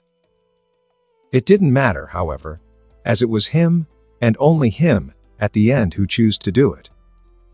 But ultimately, if what he did was good or bad was subjective, and depended on more factors and points of view than one can count. The Na'vi was depressed, sick, injured, starved, and past the point one would call the breaking one. But why was he in such a state? Liam could have helped the Na'vi, but he didn't. He wasn't going to save someone who tried to kill him for no reason, and very much in the middle of trying a second time. It was asking for a third attempt, one with a greater chance of success. People, when set on one thing, don't tend to change that easily. And Liam wasn't patient enough for those people to change even less when it directly put himself and what he held in extreme and immediate danger. Cowardly to a certain degree for some, but Liam took this as being rational and not being a naive moron. Not everyone can be changed or even want to, or even deserve such an opportunity. Sighing pensively about all of it, it was life, he supposed. He would have killed someone at some point, and he surely will need to do so again in the future. He just hoped it won't happen much. It felt casual, and it shouldn't be, but it was. From another point of view, it was good, in fact, that he was calm, and that his first kill was in a controlled environment. But all of it didn't equal him liking it. Hearing Gladius chirp and arrive behind him made him blink. He scratched the back of the murder chicken's head until it made a purr-like sound. It was curiously looking at the corpse, but lost interest pretty fast. Completely different from prior, when he dragged the unconscious body and had to forcefully calm down the bird, or the Na'vi would have been killed right away. "We can play after I take care of this," Liam said, and Gladius tilted its head to the side. Even if the little guy passed most of its time either sleeping or eating, due to it being so young, it still needed plenty of mental stimulation. Something Liam was happy to oblige when he could, but something Gladius didn't really understand. It was mentally exhausting at times, but something he was also glad. He severely needed those times of relaxation.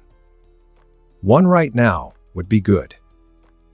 The following hours passed, as Liam dug a hole far away from his base.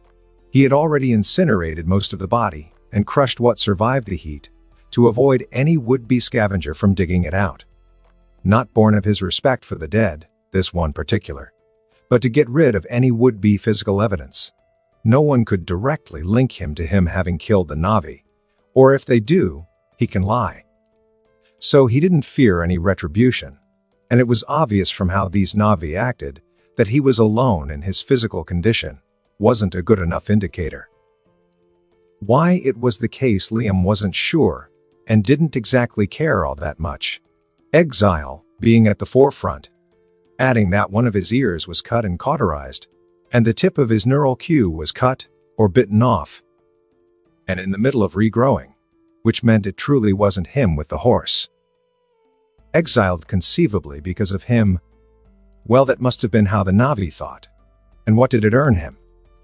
Nothing but suffering and death, and only the last Liam was partially responsible, as it wasn't him who searched, or even truly wanted to kill the Na'vi. However, Liam felt freer, as the one who was lurking around was finally dead. If it was the one who alarmed Gladius, he didn't know. But surely the possibility of there being more Sodium V out looking for him for whatever reason, be it good, bad, or neutral, was clear. And the reason why he will keep the traps all nice and ready. Such as the still unknown bone carver. It didn't seem like the kind of thing someone in despair and starving would do in his pastime. Day 79. Liam was moving along the Great Plain at a pace one would consider for an Olympic marathon, but for him was a simple jog. He was roughly half a kilometer from the shore, and 2 hours and a half away at the same speed he was moving from his base. so approximately 25 kilometers per hour. This was without the pause to drink, eat, and take a breather. He was exploring to find new areas of potential interest, notably, but not uniquely easier access to the cave's system below the Great Plain than the giant grottos, as they clearly were not the safest place to use for cave diving, and why he still didn't explore them. Not that cave diving on Earth was ever safe. To begin with, even less so on an alien moon with a penchant for fauna and flora affected by gigantism. The potential of getting lost, however, was minor in his mind, as he could locate himself thanks to his link with his tame. But he didn't use this as a crutch, as even then his sense of direction was extremely good. In front of him was the spot where the shore and the plain met. Growing out from the gravel beach and sea, he could see a series of small high islands, void of any visible life, that formed a sort of archipelago, where the seawater surrounding was shallow, but from the look of it was but temporary, as tide, even if different from Earth, existed hers. The thing, however, that truly piqued his interest was the yellow, ranging from bright yellow to pale, almost white yellow stone that was everywhere, from around ponds and thin streams of boiling turquoise water to the column of stone emitting steam. Turquoise water that was denser than seawater, a hot spring or some sort of shore thermal vent, and sulfur, a lot of it to boot. Liam thought, eyes narrowing as he carefully approached one of the smaller islands, not forgetting to put on a pair of boots and gauntlets. This part was nearly connected to the gravel beach. His nose wrinkled as the distinct smell of rotted egg wafted over him, thanks to a sudden shift in the sea breeze. "Indeed, it's sulfur," he remarked with a smile appearing on his face at this confirmation. He absolutely needed it, and as soon as that thought passed his mind, he felt the ground rumble. He backed far away, knowing what was going to happen. And just as anticipated from the pond, he just moved away, a highly pressurized jet of steam and water high into the clear blue sky. The remnant of the heated air washed over his face with no consequence, besides the unpleasant smell, and that it was slightly irritating to his eyes. A shower of extremely acidic and boiling water was the last thing he wanted. The chances were, it wasn't going to kill him at all unless he took a dip directly inside one of the ponds and stayed inside for some time. Chances he didn't want to take. But just the idea of chemical burn and third-degree burn from scalding hot acidic water was a good enough deterrent for him to tread with the utmost care and avoid the deadly turquoise water at all costs. A steel pickaxe appearing from his inventory, with a mental command, Liam switched it to his right hand and tapped with the metal tips one of the knee-high pale yellow stone columns, easily breaking it from the base while he held it in place as he waited for it to be stored. This procedure was repeated a dozen times over the various variants in the color of the stone that contained. Liam noted that there was a variation in purities, depending on how intense the yellow was. The more intense the color, the purer the sulfur. But they were usually too close to the sulfuric water for his comfort. It's not like the purity was even a problem to him. Processes to purify it existed. At worst, it cost time. Prime materials are rarely, if ever, found pure, depending on what it is. And pure doesn't mean better either. It always depends. Now he had the last missing pillar of the triad to make black powder, also known as gunpowder. Not that it was the only use for sulfur, far from it. But he always had an affinity for explosions, in video games that is. But that still counts for something considering the new reality he is in. Several days later. This should do it, Liam mumbled as he put the final touch on a fist-sized ceramic ball closed up by a wood cork and a fuse. It was a grenade. A very primitive one. He had managed to make around 40 kilograms of gunpowder in this short time frame since he got his sulfur. The only thing stopping him from making more was his current lack of potassium nitric, also known as saltpeter. It wasn't a problem, just that he would need to get more from the small cave near the area where he got chalk. He didn't collect that much of it at the time, because he didn't know when this would come into use. And he lost half of it in the big thunderstorm anyway, so he would have required more either way. Speaking of loss, He put every resource sensitive to the we of Pandora's random weather into their own receptacles, with the right condition to be stored. The recipients were then put into big clay boxes, plated with wood planks, and reinforced with even more clay and stone, then put right underground into a safe area, far from the root system's electrifying effect when the tree was struck by lightning, or the powerful wind or water rained down like the flood, or the three combined. Now that he had explosive and flammable stuff, this was even more of a necessity.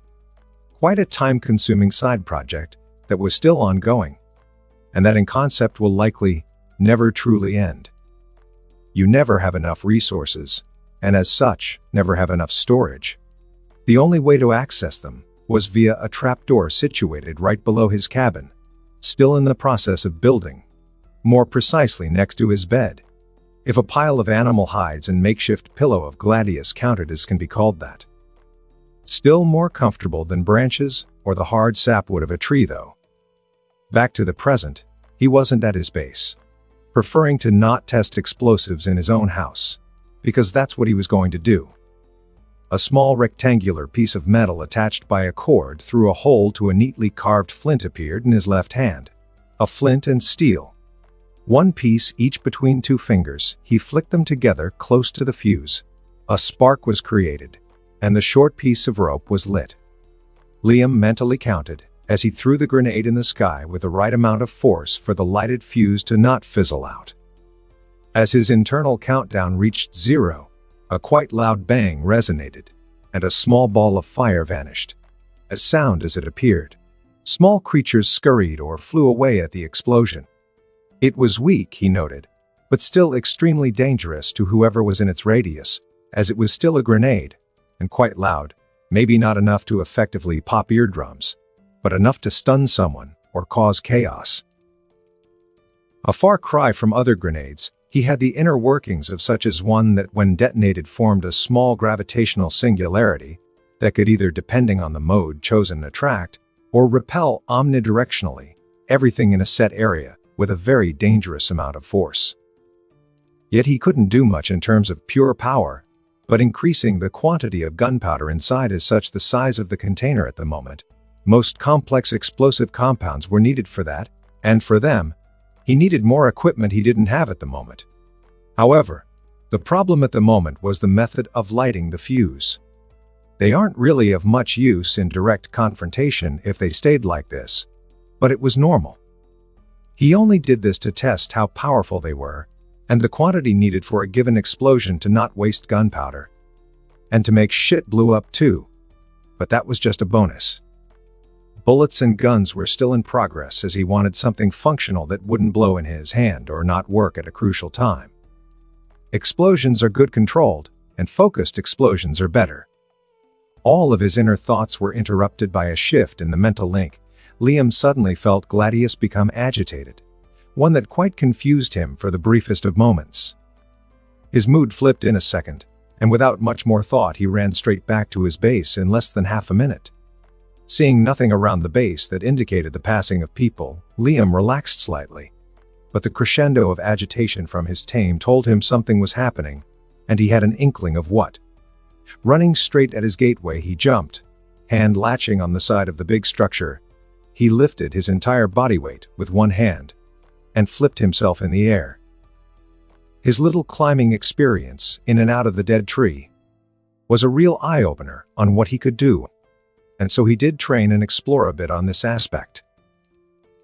Though he was far from remotely being skilled enough in parkour and acrobatics, considering he never did this kind of thing before.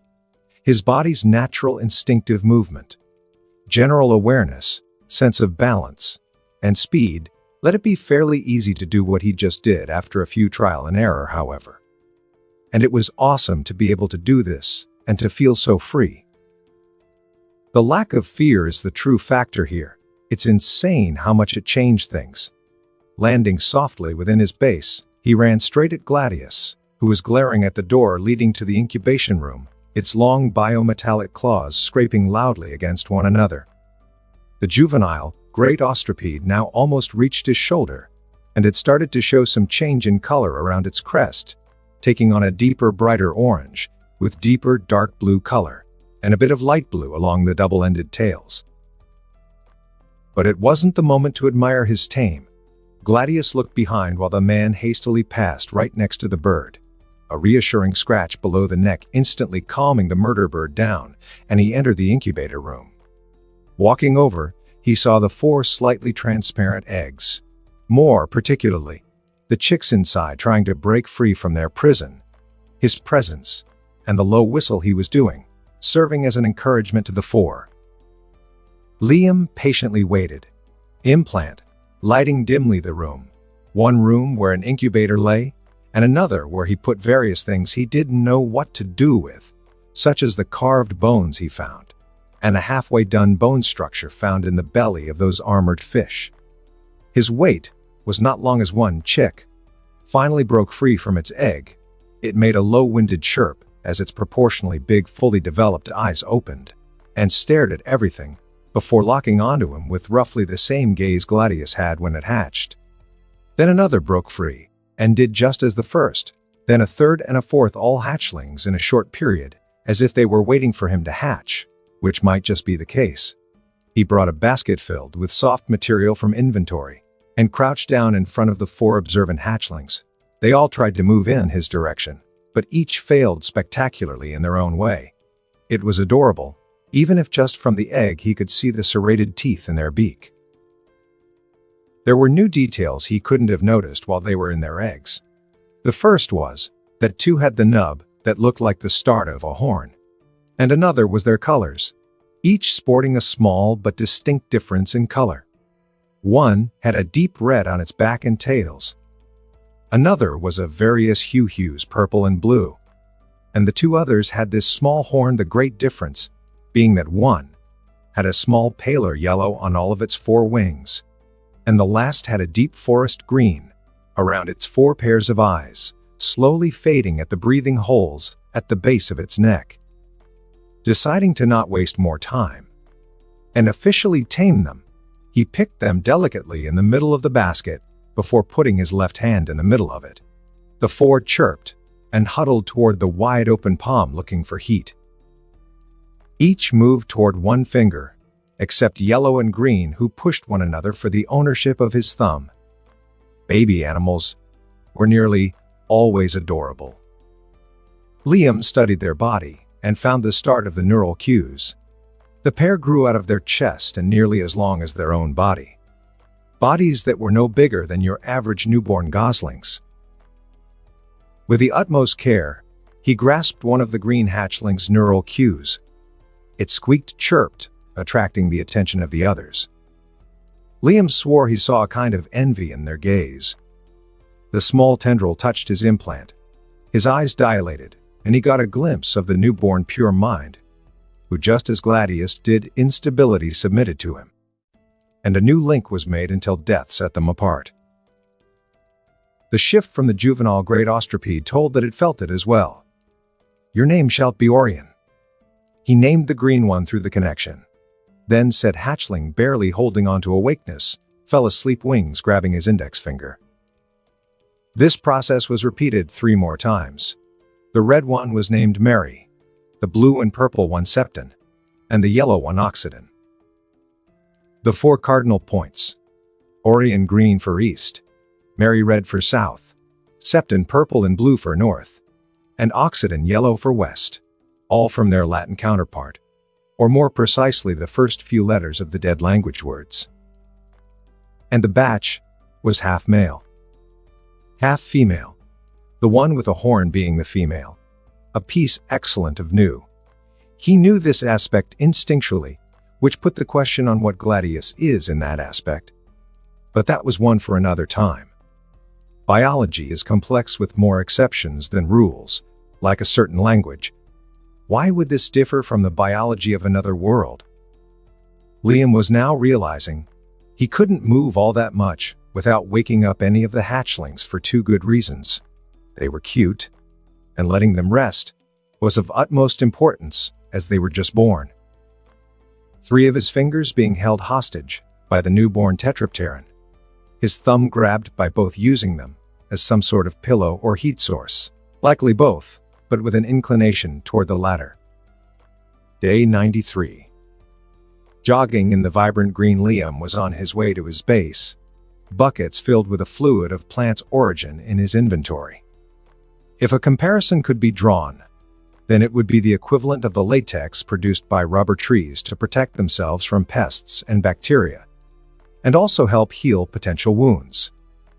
This latex-like substance of a bloody red was bloodletted from a small purplish thorny tree with human-sized tear-shaped leaves. Quite the distinct difference from the milky white latex milked from rubber trees.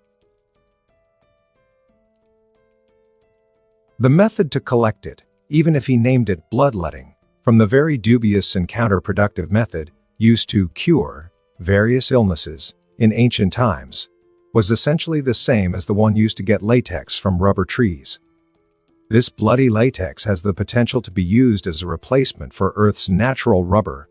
Further testing will be needed to see how to process it effectively, but the potential was there, and something he needed as well. He needed a lot of things. It's a material used nearly everywhere for its various unique combination of properties, ranging from flexibility, good heat resistance, high tensile strength, water resistance, and so much more. It was understandable why he would like and needed to have such material at hand. He suddenly stopped moving as the chopping, but the muffled sound of rotors entered his ears. His heart beat faster into his chest, his mind working into various possibilities, as he snapped his head into the direction of the origin of the sound. Then he saw it, roughly 200 meters above and away from him, an engine with 2 tilt rotors, an elongated airframe. A cockpit on each of its sides was a missile pod. Rear cargo doors open with machine guns poking out. Attached to the middle of the landing slides was a long cable at the end of it, was a great ostropede. A small one, but definitely bigger than Gladius. Likely unconscious instead of dead from the careful strap and position it was in. It was an aircraft. His first thought, if bizarre, was that it was primitive on multiple points and could be improved with enough time and resources, but this thought was dashed as soon as it came.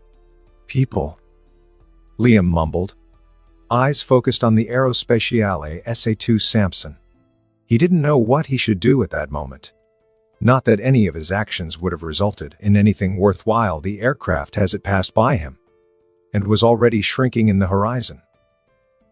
At the same time in the aircraft, the humans inside were joyfully talking about their successful hunt and capture of this living specimen the Samson was carrying.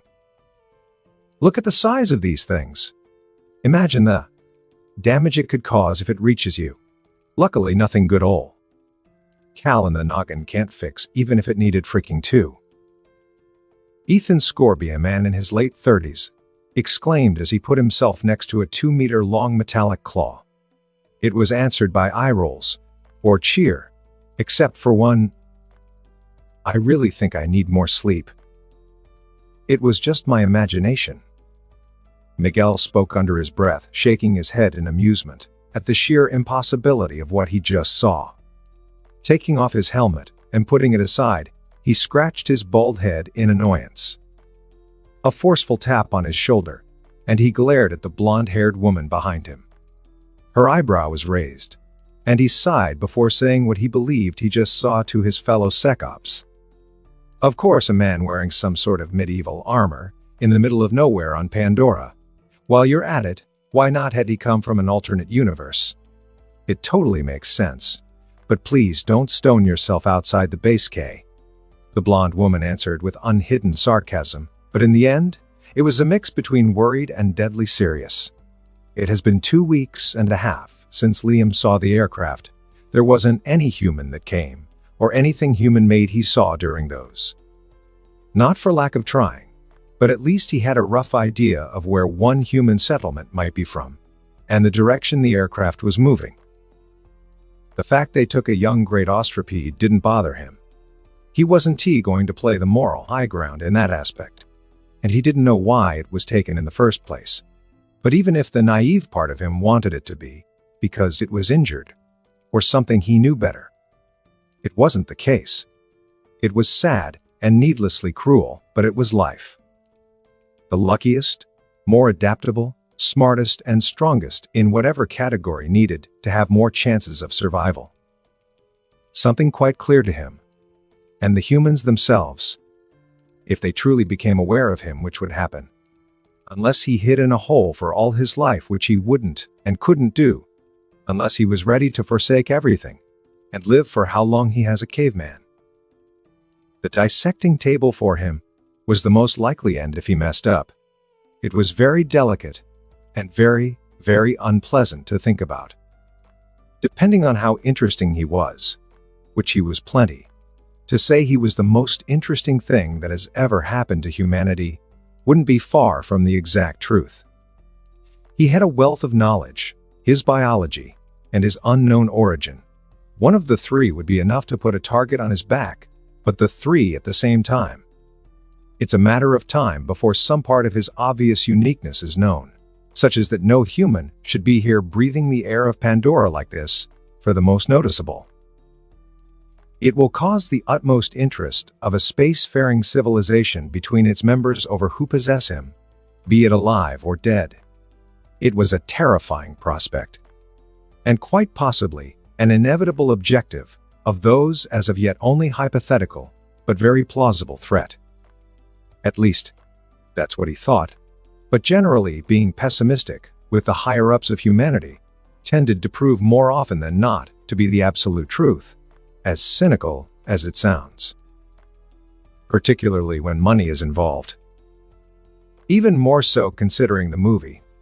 One of the people in charge decided to commit genocide on the native, not that it is uncommon in human history, which is a worrying fact in itself. And unlike the movies, he wasn't certain if the Na'vi had plot armor or if the humans were incompetent to the extreme. And he didn't count on it for his future survival. The only good thing was that for a spacefaring civilization on the technological aspect, they didn't seem that advanced if the primitive aircraft he saw was their average and what he remembered from the movie. Yet primitive or not, he wasn't rocket or orbital bombardment proof as is. The future promises to be interesting. Sighing with these thoughts about potential Liam connected to Septon, the juvenile tetrapteran was resting on his head. The three other tetrapterans were currently flying around Gladius, who was playfully trying to catch them. The four tetrapterans started to fly after barely a week and a half of them hatching. The lack of feathers that needed to grow was the main factor for their early flight, plus their natural biology, accompanied by a healthy and adapted diet, and their link to Liam resulted in them growing fast. He didn't want perfect little pets that acted cute after all. Not that there wasn't some of that as companionship was needed, but he didn't risk his life and killed multiple wild tetrapterans and caused so much damage for simple pets that serve no purpose besides being pretty on his shoulder pads or parrot what he says. There were tools in a certain sense, as any other description of them will be unsuitable, no disposable ones. He was investing in them and was attached to them as one would to their pets. They are far from being risk-free to get either, but that didn't change the underlying reason for him having hatched them. Gladius in that aspect was different, as it was unplanned, but regardless, he treated the four tetrapteron just like their murdered chicken elder. He fed them the best kind of foods, food adapted to his knowledge toward their best development and need. This wasn't the only thing he did. Training in all forms was just as important. Nothing hard or dangerous for them, because as if a toddler can become crippled because of excessive exercise, so would the 5 of his young tames. This was for later, when they are older, which also comes with armor, mostly for Gladius but some bit and piece here, and could be down for Orion, Mary, Septon, and Oxygen. Most of what was done was mentals, be it in enrichment, with contraptions made of simple mechanisms and puzzles that forced them to use their brains. Of course, of all that was mostly on Gladius, it was the oldest and most developed. The others were too young to truly understand, but they were plenty of progress. Honestly, the absolute trust they had in him, plus the link, made it simple to train them. A link that was shared between them too from various experiences, and memory dip, however. It only told the general location and moods, which was still a very big advantage, giving inherent coordination between everyone. That brought the idea he was the heart and brain of some sort of mini hive mind. And that was slightly strange to consider, if a bit off-putting. Particularly with the knowledge of what element can potentially become in some of its forms, and that his implant fused with his very flesh ran on that element by means he wasn't sure. But the forefront hypothesis was that it used its growing capabilities in some shape or form with his biology to keep everything working. This aside, the future possibility of this small flock was high. Beyond scouting, they could, for example, be used as bombarders, making specialized explosives, and teaching them how to use them as possible. Eyes dilated and closed, Liam focused on the link, and with what he learned, got glimpses of Septon's recent memories of its little hunt. The four could fly for at least half an hour straight, and quite fast, at that, which would only increase in the future. The feeling, even if bastardized and not real of flying, was difficult to describe aside from a sense of freedom. It was an exceptional feeling, but it wasn't his. Memories are fallible and inexact most of the time. The brain filters the important of the useless parts constantly, and they are susceptible to change from the owner's perspective, to Liam's own too. It wasn't a computer he was connected to, but a being of flesh and naturally carbon-reinforced bone. Not only that, but they were from another species that saw and felt the world completely differently than he did. Liam was aware of this, and every piece of information he gained was taken with a grain of salt. That didn't mean they weren't clear, just that they can be potentially misleading in theory. Here, what he was seeing was a Na'vi carving something on a viper wolf skull. The Na'vi was a young male, and next to him was a dire horse sipping the nectar of a flower. There was a basket on each side of the six-legged horse, of which bones, a bow, and a battle staff were poking out. Freaking finally! That was you, the bone carver. And likely one who tried to open the gateway, I suppose, huh? Interesting. I hope he isn't as xenophobic as the one I disposed of, Liam thought, taking a deep breath, as the physical link was gently broken and a piece of meat was given to Septon, who cawed happily at the free treat. Since his four birds could fly, he made them scout during night and day, all having a shift to rest, play, and eat, even if the latter more often than not happened while scooting.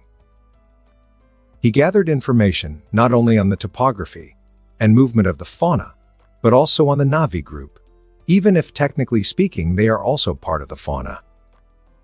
They were few and far in between. The ones he saw with his own eyes were from very far away, and in a group of at least 50, a small clan he guessed. The others were during the night through the eyes of his tetrapterons, and these moved at minimum in groups of 2. He used Orion to track the small clan, and he found an area that safely led to the underground, the sacred hollow unknown to him. It wasn't that far from him compared to the area he mined sulfur. It was, however, hidden by dense vegetation, within the entanglement of roots from a very old-looking lightning rod tree, and currently where the small clan rested. Yet he needed to learn, got more acclimated with the native to not get shot on sight. And what better option than a curious and lone Na'vi? And even with his tames, he needed someone to talk to in a civilized manner to keep his sanity in check. He could actually build a radio with what he had and try to communicate with humans, but that was simply too dangerous to do so. And there was a high chance it wouldn't work either way, as he doubted there were humans close enough for his DIY radio signals to be captured, or other unforeseen circumstances stopping the signal, such as the unobtainium Pandorium. And so the next few days were focused on tracking the bone carver. Now that he had a real sighting, all came down to predicting the Na'vi movement, which was fairly easy when you have a starting point, the air advantage, and know your target general interest. When Liam found the Na'vi again, he sent a message in the form of a piece of white paper fiber, with an extremely detailed drawing of the entrance to his base. The Na'vi reaction to Mary flying above him and dropping a small cylinder of wood containing the drawing on top of his head was hilarious. This wasn't Liam's intention, but the young bird's own machination. Apparently they shared this same animosity with anything non-him. The outrage of the Na'vi having himself be attacked by a young tetrapteran, then the surprise at the clearly handmade object, followed by puzzlement as he fumbled around trying to find what it did, until he uncorked it by mistake and saw the paper, which was followed by shock, fear, and then curiosity. The bone carver after that started to move toward his base, as Liam intended. It was better this way than him scaring, or causing the Na'vi to react aggressively by him randomly popping up. This led to the present situation. The Na'vi atop his dire horse, his left hand millimeter away from grabbing his battle staff behind him as he gazed warily, and with the utmost shock at the sky person walking confidently out of the giant door. A human, one without those strange metal bows without string that kill, strange devices on their face, those same clothes yet made of plant and animal hide, and with no other humans or metal birds close in the sky. Far from any of their settlements and all alone. It was sad in a way. The Na'vi didn't even know this place was built by sky people. The first time he thought it was an area abandoned by an unknown group of Na'vi. The sound of Gladius's scream having made him think that it had become the nest of a great ostripede, and that he awakened one of its young. Also why he ran as fast as he could at the time. The most dangerous aspect of great ostripede, besides everything else, was their sheer aggressiveness, something multiplied when with their young. The shock of the Na'vi only grew, and with it came fear, as from the same door a great ostripede came out. A young one, only a head taller than the human, but it was growling and glaring at him. Then he noticed 4 tetrapterans flying around, until a green one landed delicately onto the man's right shoulder. Fear that vanished to be replaced by great confusion and befuddlement, as the young great ostripede aggression dissipated when the human scratched the back of its head. The small glare from the human at the 5 of them, and amused smirk didn't come unnoticed, and puzzled the Na'vi further. "Welcome to my humble dwelling. I'm Liam Cram, a human from a very faraway place. I steered you here as I simply want to learn about the people." Liam's voice and his body language were friendly. At least Liam hoped it was perceived as such by the Na'vi. The point wasn't exactly to be understood in words, but in intention, a thing that will prove to be unneeded. There was a pending silence, the Na'vi processing what he was seeing, such as the young great ostripede, demanding even more head scratch, the way the tetrapteran on the human shoulder seemed jealous, and the 3 others that landed at the top of the gate, and then his rough understanding of what the human just said. Then his eyes widened, as he remembered the words of the Tsayak, from this small wandering clan a dozen days ago. It still didn't explain what he was seeing, and the sheer impossibility of it, but now he had an idea. The Na'vi decided to trust his intuition. There was a lot to gain and little to lose. An opportunity like this wasn't going to present itself again. Maybe he will even be able to help his clan from the harassment of sky people wanting to steal what they prided themselves in. Dismounting his dire horse, leaving his battle staff and bow on the horseback, who refused to follow him, staying rooted in place, its instinct stopping from approaching a certain bladed bird. But no matter, it was a human, even if he was the supposed lost child. His attention was mostly on the great ostripede. He only stopped advancing when the big bird started to growl at him, which was immediately calmed down by a simple glance from the human to his surprise yet again. "I salute you, Liam Cram. I'm of the Anari, let it be. I accept, if what you want is learn, I can do, but trade it will be. For request of your I request, learning equally about your own people." The now named Tusu Mong spoke calmly in broken English, with a very heavy alien accent, to the shock of Liam. And so a deal was sealed. The last few days since the agreement between the human and the Na'vi have been very enriching for both parties. Sumong asked Liam, after he finished explaining in half-broken Na'vi language, half-English the grand line of modern human society. on a chalkboard placed in front of the giant gateways.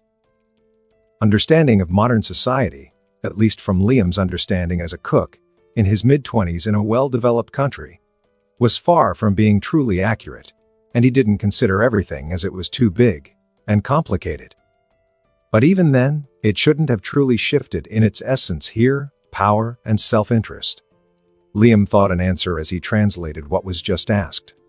It's pronounced money, Liam corrected the sodium V. An action that both did at various intervals. Then the human paused, thinking of a response. It was a strange concept to Na'vi.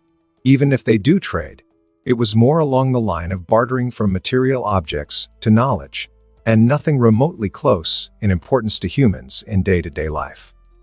It's a concept based on the belief of a thing holding value, a value that lets people exchange goods and services for a price. Liam paused, frowning as he switched to his very bad Na'vi. After a long moment of thought, the Na'vi responded with a scowl, focusing on getting angry, his mind going over and trying, but failing to comprehend as he remembered stories, and even one of the experiences of his own clan with them. He knew they were lucky as of, yet it was only curiosity toward their creations. He could see the use of such a principle, but if it led to the current situation and great tragedy, it might as well be a curse hidden as a gift. An unneeded one at that. The people didn't need any more curses from the sky people, and the way the lost child spoke of it showed he didn't want it here either. Which was strange but welcomed. Liam was strange for a sky person. It was clear he was apart from the others, a pariah maybe.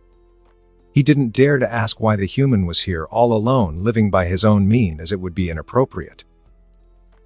Sumang couldn't understand why any sane individual would want to live this way, to let themselves suffer. It didn't make sense, yet who was he to judge? If only he knew. It was only barely a fraction of the very tip of the iceberg. This was how they proceeded to learn. Asking questions. Doing what amounted to lectures. And overall socializing between two alien species. It was always outside. As both the Na'vi and his mount were scared of Gladius when Liam was here, and terrified when Liam wasn't. There were several ground rules. No stealing between one another. No entering the base without Liam being present. No killing one another. And other such guidelines that were more born of common sense for both best interests more than anything. For Liam, it was relieving to have someone to talk to, even if not human, and need to be on guard to a degree. This deal they made let him learn a lot more important and useful information on the Na'vi culture in general, and their way of thinking than Sumang on humans from him. As far as Liam was aware, if a Na'vi knew of the existence of social media such as Twitter or TikTok, what is a country, etc., it wasn't going to change much besides maybe granting confusion. And the more complex aspects needed to be severely dumbed down. Not that Sumang was particularly stupid, if a bit slow at times in Liam's opinion, but he didn't know how to count past 16. This number 16 coincided with the number of influential and important Na'vi clans, the Omatikaya, the Tipani, the Anarai, the Tokami, the Kekunan, the Reitanu, the Hulanta, the Leona, the Meltkaina, the Terangi, the Niav, the Olangi, the Huitukaya, the Mangkwan, the Tomakat, and last but not least the mysterious, aggressive, and dangerous, almost psychotic Ash people. Each with its own specialty. The number past this did not even exist in their language, as after that it was considered a bunch. It was based on octane instead of a decimal, as they possessed 16 digits instead of the 20 for humans. They only know how to count all of these digits. No concept of math, besides the bare-bones basics of addition and subtraction. None going above 16 obviously, as everything above was just a bunch. They didn't even have a shred of a written language. As primitive as the Na'vi may be on the technological aspect, this lack of anything noteworthy on that aspect was puzzling for Liam. Sumang was shocked, and then frightened to learn how complex mathematics was, even if it was only the basic of multiplication and division that Liam taught. Liam didn't give the Na'vi the information on, for example, various human wars, or various ideas such as water poisoning, or other such things that could be a problem later on for himself. His self-interest came first and foremost. The man wanted to stay neutral as long as he realistically could, while not passing for a threat to be rid of, until he was prepared and knew where he was roughly in the timeline. Not that he knew a lot, but some key events, such as the paraplegic guy arriving, and the destruction of multiple kilometers-high trees that forced hundreds of Na'vi to flee their now-destroyed ancestral home. Liam learned a lot, particularly about how most Na'vi, specifically the Honorai, Tusumung's clan saw the world and what it represented for them. All were connected, and all were borrowed to be given back once the time had come to die. And they could be brought back to life by their hands and craft in the form of art, be it tools, artifacts, or simple home decorations, all with meaning and reason behind it. Every life has a start, a place to be, and an end. They live in symbiosis and harmony with their environment, only taking what was strictly necessary. Taking more would go against their very being as they damaged the tapestries of life. It was both alien and familiar. Alien in the sense it was real here, due to the Na'vi's biology, letting them connect to the deeper level of the flora and fauna, and familiar with the concept of being one with nature by various means. It wasn't a foreign concept to humans. It was simply faulty and flawed for humans to attempt this, as even without their chaotic nature and ever-climbing ambition, his species simply lacked the biology to do as Na'vi does and have a symbiosis and harmony with their environment. It made both humans a more successful and less successful species in a sense. Or so Liam thought, as they always were exceptions. Another point that made this possible was Awa, their goddess by her vague yet grand, but also humble descriptions. The All-Mother, Awa, all born of this. Earth is connected to her, being so old and wise none close to equal could begin to comprehend, caring and compassionate yet cold and ruthless, present in all life and death. Liam wasn't quite sure of how he should think about this being, besides prudence, as he knew she existed in some shape or form, via the little bit he knew of the movie. And a being like this, existing here, isn't fundamentally revolutionizing with him walking around. One definition that could potentially describe Iwa, from Liam's understanding, and plenty of extrapolation, would be an all-encompassing living being on a planetary scale, where a central mind resided, and everything else was but cells of a greater whole connected to her. With those various whipping willow glowing trees were Na'vi connected to, and humans were considered foreign bodies within, explaining how the wild animals acted unnaturally aggressive to the point of uncaringness for potential death or mortal injuries when in close proximity to him, the stingbats or reedy in Na'vi being a bit of an exception, as that kind of behavior was normal to them. He learned from the native. It was understandable why the Na'vi, who held the highest of respect for Awa, considered her divine and mystical in various ways, and that their religion and spirituality are in big part centralized on this being. There was a lot of rationality in those beliefs. It was very down to earth, as bizarre as it sounded from his general understanding of religious or spiritual belief from humans on Earth, where madness ruled at various levels of intensity.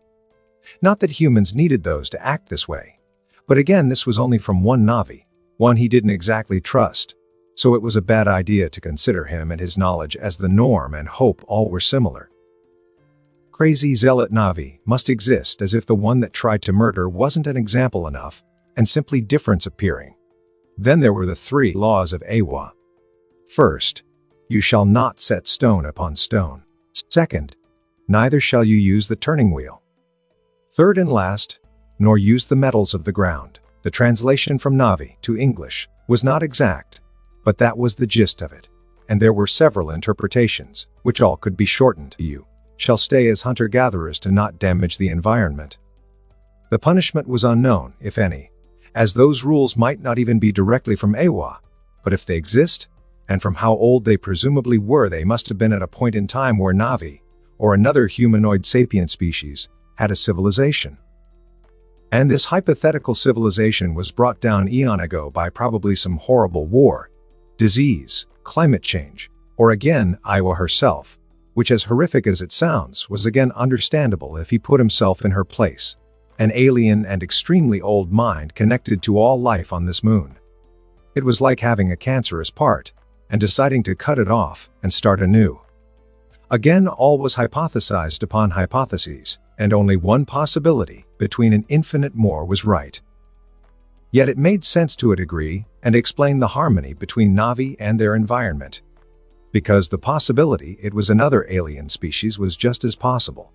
And humans broke all of these rules, and him as well, depending on the interpretation. It would at some point inevitably happen either way. But balance seemed to play an important role, so the rules should be more akin to suggestions, unless in excess, are a real threat and disturbance to the ecosystem. Which was ultimately still very vague and subjective. It wasn't all. As he learned what he was called, after he rescued the two children, and why the Na'vi called him, it translated roughly the same in English apart from child, as the word in Na'vi also hinted toward orphan, and he found it depressingly fitting. Sumong, who told him this, didn't know why he had such a title, as it was a tsahik, a sort of shaman most of the time, a male one in this case, and the one who told him, but apparently the tsahik seemed confused as well, to the point of not even knowing what species Liam was. But like all things with Na'vi, it must have a deeper spiritual meaning he didn't really grasp at the moment, due to a lack of information. Liam suddenly stood up, eyes widened, puzzling the bone carver who the human was teaching how to make porcelain. One of his tetrapteron alerted the human of something close, something that wasn't a threat to him or his own, if only a trespasser, but a threat to something nonetheless. He informed the Na'vi, causing even more puzzlement.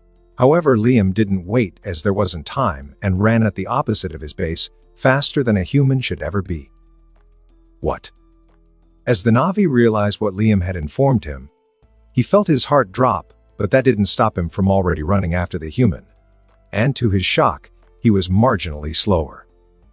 A dire horse could be seen sipping the nectar within a beautiful yellow flower, while in the distant sky, the closest and most massive of the three suns was setting. The surroundings were starting to show their real bioluminescent color, as the night was establishing itself. 4 meters away was a 3.5-meter-long predator lurking closer, its hairless, tapered body built for speed hidden within the tall blades of grass. A slinth or TX sumer, depending on either English or Na'vi. The silence was broken by the sudden cawing of a tetrapteron flying above in a circle. This caused the dire horse to stop feeding and look warily around, until his four-eyed gaze fell upon the slinth that was lurking. The horse, like a deer seeing a speeding car in the middle of a highway, froze, as the slinth, knowing it was seen, abandoned all stealth and ran at its immobile prey, passing from 0 to 95 kilometers per hour in but an instant, closing the distance between the two yet again, as its face split open, revealing fanged jaws ready to envenoming and shred the dire horse's flesh. A voice was heard, and the whistling of something was in the air. "Hey!" Liam shouted, as he finished mimicking the motion of picking something up on the ground with his left hand, taking out a sizable and jagged stone from his inventory that he directly threw. The slinth instantly slowed down, as its head snapped in Liam's direction. Small eyes locked onto his mildly amused gray one. Its quadri-articulated jaws stretched wide open, with the 4 bright orange chitinous-like flaps flared out in hostility. Then, the stone that was thrown earlier hit the fastest land predator of Pandora square within its maws. The stone shattered into 2 sharp pieces, and many smaller fragments just as sharp. This stopped the extremely venomous animal dead in its tracks, causing it to ragdoll, with its momentum in the grass, past the still frozen dire horse. 6 limbs tangled as it trashed in agony, and an ungodly screech escaping it. The 2 biggest pieces of stones ended with one perforating its palate, stopping at the carbon-reinforced bone. As it shattered further, the splinter digging into a very sensitive sensory, while the other one lodged itself deeply in its throat, causing great damage in its wake. It didn't have the time to process further what was happening, as Liam was now a dozen of meters away, and a dagger made of great ostripede claw was thrown from his right hand. It flew faster than an eye could blink. The blade stabbed through the right of the slint's head, before stopping, as the handle kept it from flying out of the upper right part of the skull. The creature had a short seizure before its body went slack, as if a puppet had its string cut off. Sumong said, shell-shocked, as he finally arrived behind Liam, standing way above the human. He had seen what unfolded. While the death that occurred was a tragedy, the death of his faithful steed would have been far worse. Not all lives were equal or had the same value, but each was important in its own way. Liam nodded at the Na'vi before walking toward the corpse, checking if it was truly dead, picking it up over his shoulder. He walked back to the Na'vi, who was reassuring his horse that only now unfroze, kept his wary gaze on the human, and then dead Slinth on his shoulder. The human spoke, pointing at what he was carrying, while at the same time, Mary, the one who alarmed him, landed on the top of his head, glaring dagger at the Sodium V. A few hours later, within the night of Pandora, was a lit campfire. Above it was a thin, flat, and large stone. On it was deboned Slinth ribs slowly cooking. Bones here tended to give an aftertaste of ash, something Liam wasn't a fan of. Liam asked in broken, yet nigh perfectly pronounced, Na'vi to Sumong, who was sitting in front of him carving one of the Slinth's bones with a knife with a pensive expression. The Na'vi answered, speaking slowly for Liam to understand. Even if the human had extreme ease to learn the language, it simply clicked in his brain, and words he didn't know in sentences were instinctively given meaning within the context of what was said. Something not impossible by how his brain is now, and the implant capacity to translate any spoken language known to man. The word friend pleasantly surprised Liam. Apparently having an aerial eye on the creature of someone as you knew something will go wrong, and saving it out of your own volition, will bring amity to yourself from the owner. Maybe the fact the owner was sane, rational, and benevolent helped too, and simply being civilized worked when faced with such individuals. And now that Liam paid attention, the Na'vi seemed more relaxed, even if he knew of his abnormal physical capabilities and didn't speak about it. A fact about him that wasn't hidden and went simply unsaid. No one is forced to tell everything about themselves when meeting strangers. His voice got lower, and longing could be seen, indicating he was completely head over heels for the Na'vi woman, a sight that caused the human to snort in amusement. A sort of spiritual journey? Seems a bit of a chore, though. An awfully dangerous one at that, Liam internally remarked, but didn't voice it out, as Sumong and his mate surely were aware of that, and it must be part of this action in the first place. But it didn't change the point of it being needlessly dangerous to the extreme. Na'vi are very much not exempt from not being considered prey. Liam nodded positively at the query of the Na'vi. Liam explained vaguely before pointing his implant at the wall behind him. A soft but quite strong beam of white light was emitted, not surprising the Na'vi, as Liam had done so a few times before. Yet there still was a flinch and rapid blinking of eyes with the sudden light, a detail that didn't go unnoticed by Liam. A reaction to sudden light, possibly due to a more nocturnally adapted sight. Then a call was heard. The light cut off from atop the wall. Mary. The red tetrapteron landed on his bare wrist, the sharp talons grazing against his skin, but there was no reaction from the human. One of the young flyer neural cues moved, and the white furry tendrils connected to the implant.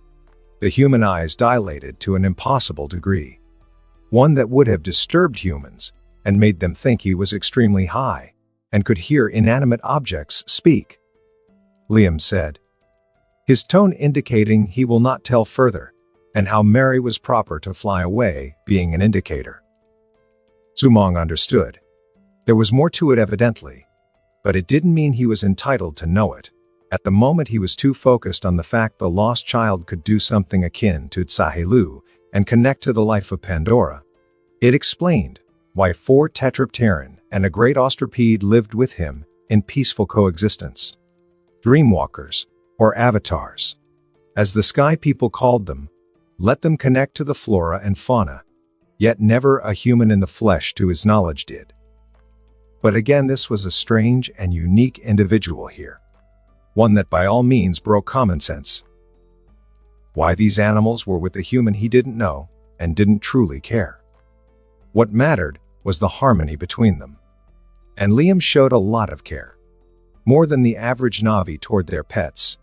Not only that, but also a degree of respect toward life, if of a drastically different nature, and also the people. The man knew a lot, and was carrying even more. That was obvious from the last few days. After this, a silence took place, with only the sound of insects chirping, meat cooking, and of the fire crackling. The occasional time when the meat was flipped by Liam, until it was cooked. Then 2 porcelain plates were brought up from the side, with each a pair of bone knives and forks. Sumong was quite confused at first, with what was given to him to eat. The material of the plate was the one the human spoke to him, but the object itself was bizarre. Then the few creatures painted on it were all completely alien. At first, it was a little dot, then strangely shaped but simple creatures, followed by more complex ones more varied in shape and size. Then more and more as from the branch of a tree they exploded out in number. The Na'vi noticed multiple ones next to the sky. People looked vaguely like them, some even having tails. "It's just a sketch of the tree of life," Liam clarified, which only amplified the Na'vi's confusion, as it wasn't a tree. But now that it was mentioned, it looked like the branch or root system of one spreading farther. And more diverse from the trunk, the point of origin. A fascinating and new concept to explore. As the night continued, and everything was eaten with the humans eating at the bare minimum, 2 times more than the Na'vi. Sumong threw something at Liam, who caught it mid-air. It was an eye with a slitted pupil, carved on a cleanly cut-off bone. So it was what he was carving, Liam thought while studying it. It was simple, yet many aspects with details told the contrary. The eye was similar to the eyes of the creature carved in the first bone he found.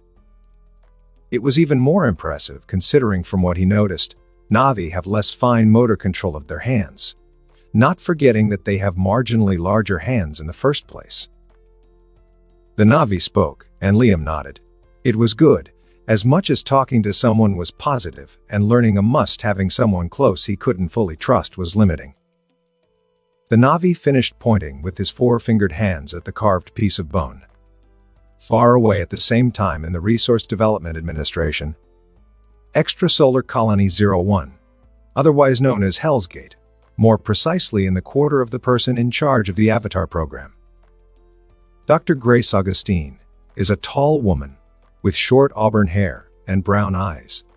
Said person was on a chair, currently drinking Lost Abbey cable car. Creek poured in a mug. Her eyes trailed on the new report from one of her team.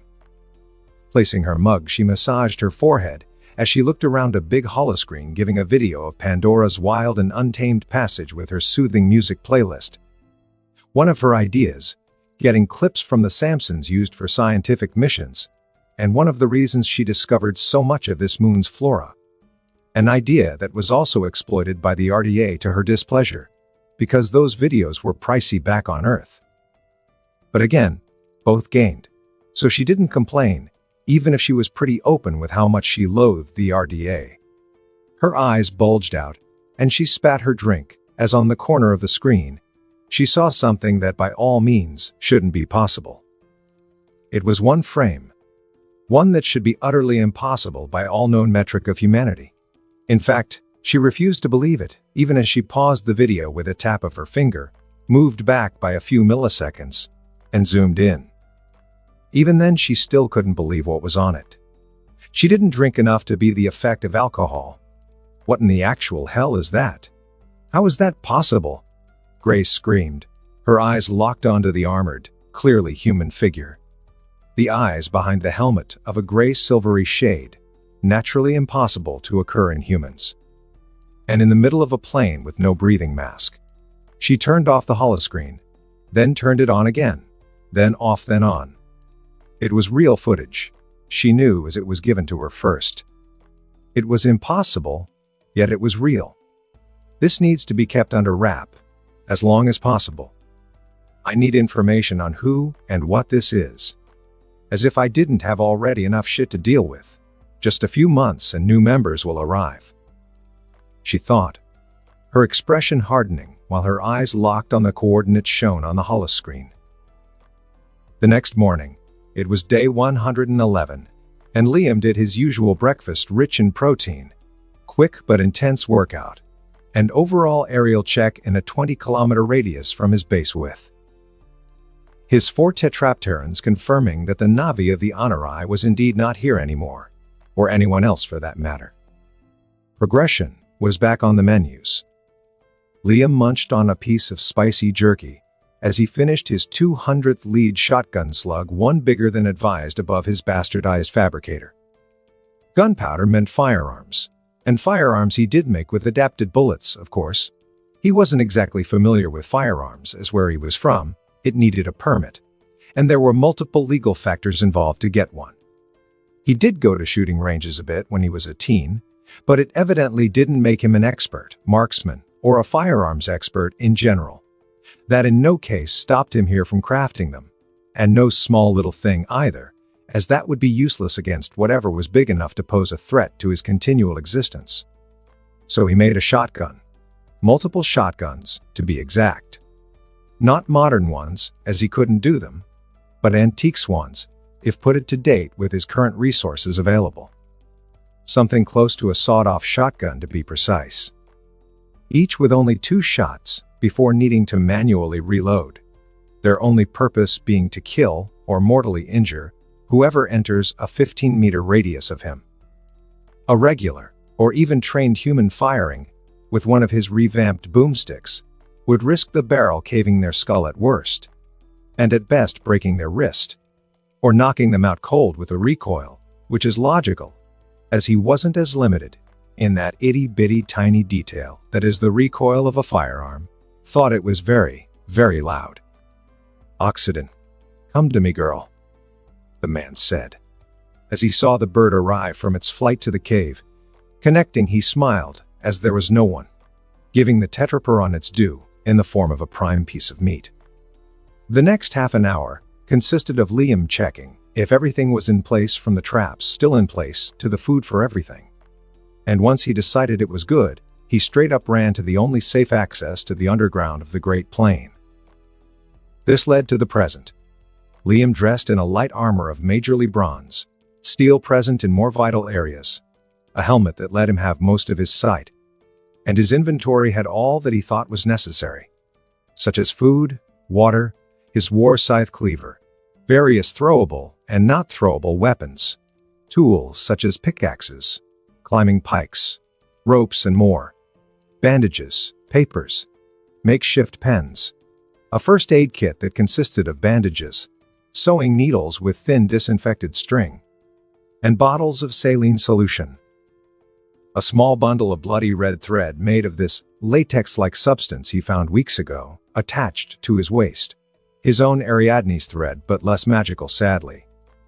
He fastened it around a root, before pushing the deep blue bioluminescent Portuguese man-of-war, like vines aside with his right gauntleted hand, and immediately, the plant latched onto his limb.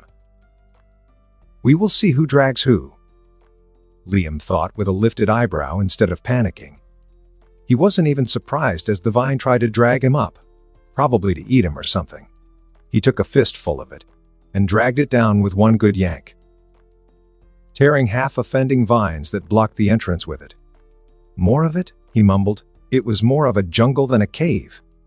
He took out a scimitar, the blade made of great ostropede claws. Reason why it was this kind of weapon was it didn't have a name as yet.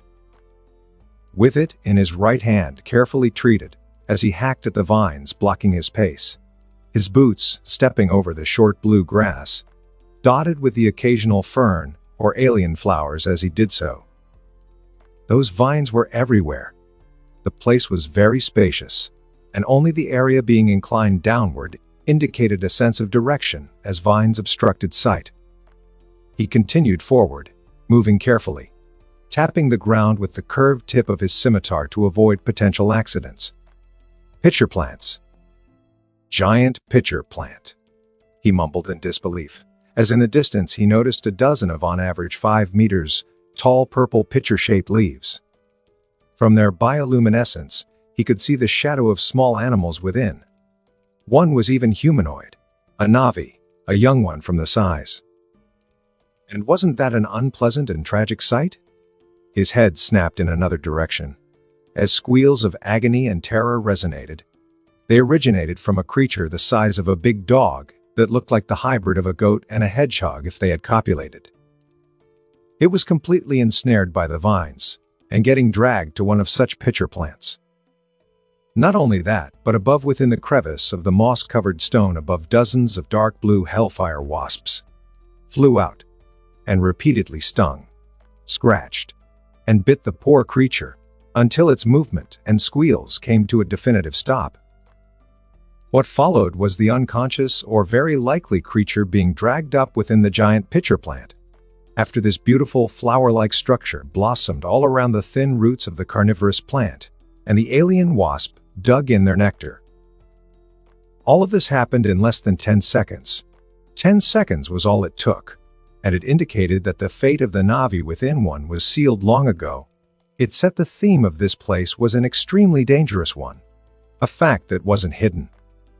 Weaving carefully within the vines, Liam suddenly crouched, dodging swarms of hellfire wasps flying about. They didn't hunt for themselves to eat. They chased animals, pushing them into the vines for the giant pitcher plant to eat. Then nectar will be given. It was a very interesting part of this ecosystem for sure. Those hellfire wasps might potentially mean honey or an equivalent, but it didn't seem worth the risk to get. If there was something at all to get for that matter. The blue vines were interesting too, their extreme elasticity and resistance being at the forefront.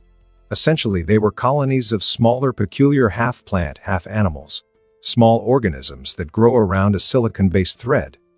They seemingly produced, very similar to hard coral in principle, but it's this very interesting instead of limestone. When in contact, they acted in a way similar to jellyfish's tentacles dragging prey. But instead of venom, it was a sort of odorless acidic or alkaline glue. Horrible in the way the skin melted and fused, with the glue causing a great amount of pain to anything entangled. As such, he didn't test on his skin. His scimitar didn't like it either. But the corrosion damages were grossly superficial. Yet it didn't do anything to his bronze armor, which meant it was quite a unique substance that probably reacted to carbon or iron, as the only point in common between his blade and animal was this. It was an ecosystem working like a sole organism of which he was right in the middle. Either way, he continued to go into this underground jungle. The air was humid and quite cold. The red bobbin of thread at his waist was used by a fifth, as he regularly put a wooden pawl, cut the thread, and fastened it around before continuing. It didn't matter, he had more of this red thread.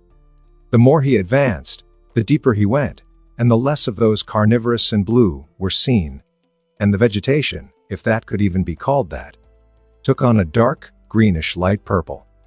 The ever-abundance of natural bioluminescence giving light comparable to a twilight sky. At this point, the ground had more roots than ground. It was a mess of roots of all sizes entwined together. Living in between were the rare sleeping stingbats, strange spider space huggers look-alike, 3 meters long centipede, strange vertebrates similar to geckos, if human-sized, various flying insects, and jellyfish-like creatures, such as a deep purple sphere with tentacles and 4 leaves-shaped wings to float on about the hot air current coming from under. The air was breathable to him. Not that he had anything to remedy it, if it wasn't the case besides getting back to the surface as fast and carefully as possible. It was without saying extremely dangerous, yet he continued to go down, the red thread continuing behind him. The sound of wind echoing in a sort of low, constant hum, as if something gargantuan was breathing, could be heard, as he gazed upon dozens of boulders floating below, roots in no way large enough to support them. Those roots came from below, growing outward. Approaching one of those floating silvery large pieces of stone, the human walked and looked around, before picking a fist-sized rock that he stored. Implant analyzing it, as his eyes widened ever so slightly, as it was pure Pandorium. Unobtainium at its core beside the outside, where it was a mix of mainly titanium and platinum, with a dozen more minor and unimportant elements. "This entire thing is made of that metal," Liam mumbled. This metal was mostly unknown to him, besides its unique magnetic property, as much as it was valuable as a resource for its nigh infinite potential, and using it was completely worthless to him at the moment. It was the case for one simple reason. His forge couldn't melt this magical metal as of yet. He couldn't begin to melt tungsten, which admittedly needs 3,400 C-deg. Quite a considerable amount of heat, so the most precious thing about this stone he picked up for him currently was the titanium and platinum. Two he was more than happy to collect. They offered many new possibilities, the first being for its similar strength to steel, corrosion resistance, and lighter, even if the last part was quite unimportant on a personal level. It meant better armor and new alloy for a variety of uses. The second, platinum, had use for making electronic components such as wire, and also laboratory equipment, very useful as well. He picked and mined pieces of rocks, choosing the one with more of the two precious metals, as he climbed down from root to root, stone to stone, red thread and wooden pole following him behind. "Water?" he internally remarked as the sound of waterfalls started to enter his ears, advancing as he stumbled upon a thin stream plunging from one floating stone to another. Streams that grew bigger and bigger as more of them fused together the further they fell. However, they weren't only of water. Below the colorless liquids was a black substance that was moving excessively slower. Approaching one of such streams, he tentatively dipped a long stick before taking it out, and observed with unbidden befuddlement the black tar-like substance steadily dribbling back into the stream. His gray eyes followed the origin of this stream to see it came from the same roots he climbed down. Now that he paid attention, all where those streams started nods of roots dug in. Finally, his curiosity won over, and he took a glass bottle he filled with the help of a stick of black liquid. The sweet smell of it was overpowering nearly everything else. Storing the bottle, he let his implant scan it. It was akin to heavy crude oil with its general composition and viscosity. But distinct differences could be made, such as the presence of Pandorium particles, complex molecules likely responsible for the smell, and various microorganisms. "Crude petroleum is the product of those plants," Liam said out loud, baffled but extremely pleased with this discovery. And so he continued to move downward, sampling resources as he did so. The darkness was in fact a gargantuan lake of pristine clear water that turned at minimum 40 meters deep into this same black crude oil that absorbed all light, and it was of unknown depth. There were no waves or water movement, except for the crude oil rippling exactly every minute, as if it was the beating of a heart. Gigantic roots grew from it. Giant purple algae flowed peacefully, accompanied by blizzard half-transparent ray-like fish. Silvery floating boulders and stones were everywhere, some of the biggest forming massive floating islands on the water, similar to icebergs or small hills. They were full of lush flora, with strange flowers adapted to this sunless environment, from glowing fungi, like to multicolored floating flowers, anchored to the ground by a single thin strand of fleshy tissue. The overall blackness of what was below the water contrasted deeply with the all. And he was currently walking on one that was connected to a fissured wall of the cave by, as anyone could guess, roots. They seemed to hold everything together with a Pandorium, unobtainium here. A fissure that was out of place even from afar. The long white vine being also a major reason he saw it. It wasn't the only one, just the closest and easiest to access. And he was curious. Liam's eyes suddenly narrowed, and his body instinctively tensed up as he heard the faint sounds of clawed feet getting closer all around him. From his left, right, behind, in front, and above. I wondered when this would have happened, Liam thought, frowning ever so slightly as he roughly estimated their number just from the sound all around. They must be easily a dozen, if not more. Then the shape of viper wolves came into his sight, as white bioluminescent patches sparked alongside their lean, dark blue body. They didn't seem to be the same species, as they were at the bare minimum 50% smaller. They didn't even reach his knees. And it indeed was the case. Those were Leucomella's viper wolves, a subspecies of the common viper wolf. His war scythe appeared in his left hand as he stood to his full height, chest pumped up, and eyes full of composed alertness as he kept eye contact with the one in front of him. An error on the human's part, but one he couldn't have predicted. This viper wolf closed its eyes and opened its maw wide. A second pair of legs spread in an instant, and the world for the human became white as a flash of light with enough lumen to blind. A Navi was emitted right at his eyes. Shit! My eyes! He swore at this. He didn't expect this kind of attack at all. Repeatedly blinking, his eyes were filled with a burning sensation. He could barely make out distance, color, and shape. His heart beat faster in his chest, yet he stayed composed if pissed off. At the same time, the pack of Leucomella's viper wolf pounced. Two of them, maw wide open, they bit at the human armored ankle, not doing much but annoying the human further. It resulted in one getting kicked so hard, its head snapped backward with a loud crack.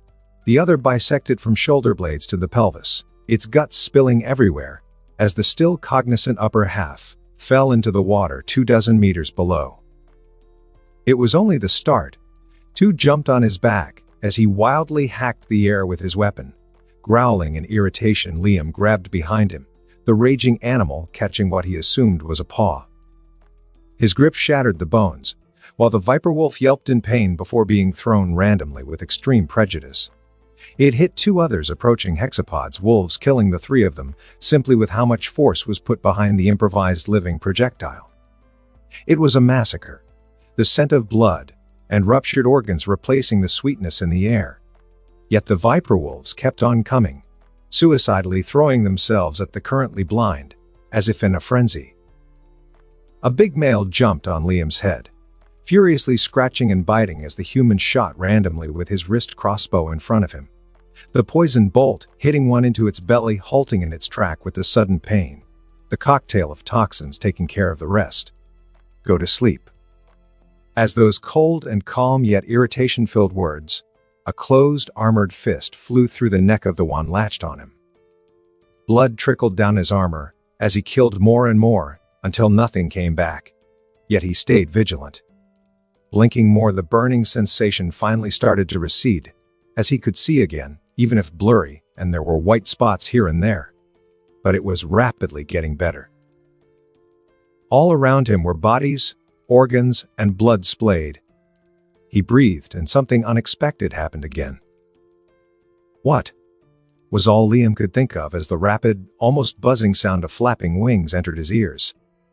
And a red, arrow-shaped creature zipped right at him and entered his sight from above.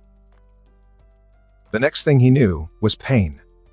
A needle-like shape speared through his armor like it was tin foil, the buff coat in between not giving much more resistance than came to his skin, followed by right pectoral muscle.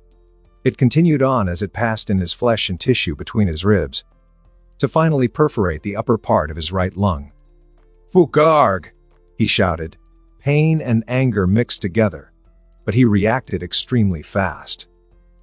He let go of his war scythe to grab the thing, stopping it from goring him further. And it instantly emitted high-pitched squeals, as the needle inside suddenly pumped venom, akin to tetrodotoxin. Right after a creature landed next to him. Red, headless with a praying mantis posture, its two hooked front limbs waving in the air as it silently and gracefully walked, with its 4 clawed feet toward the squealing thing embedded in his chest. A slinger is two individuals of the same species living as one. A silent, extremely dangerous predator, not the biggest or strongest, but one of the most successful, thanks to its unique hunting tactic. The main body and the head, with the latter being shot from the former, and that's what happened. And now the main body was following, the squeal of the head, embedded in Liam's right lung, as it was blind without it. "Damn you!"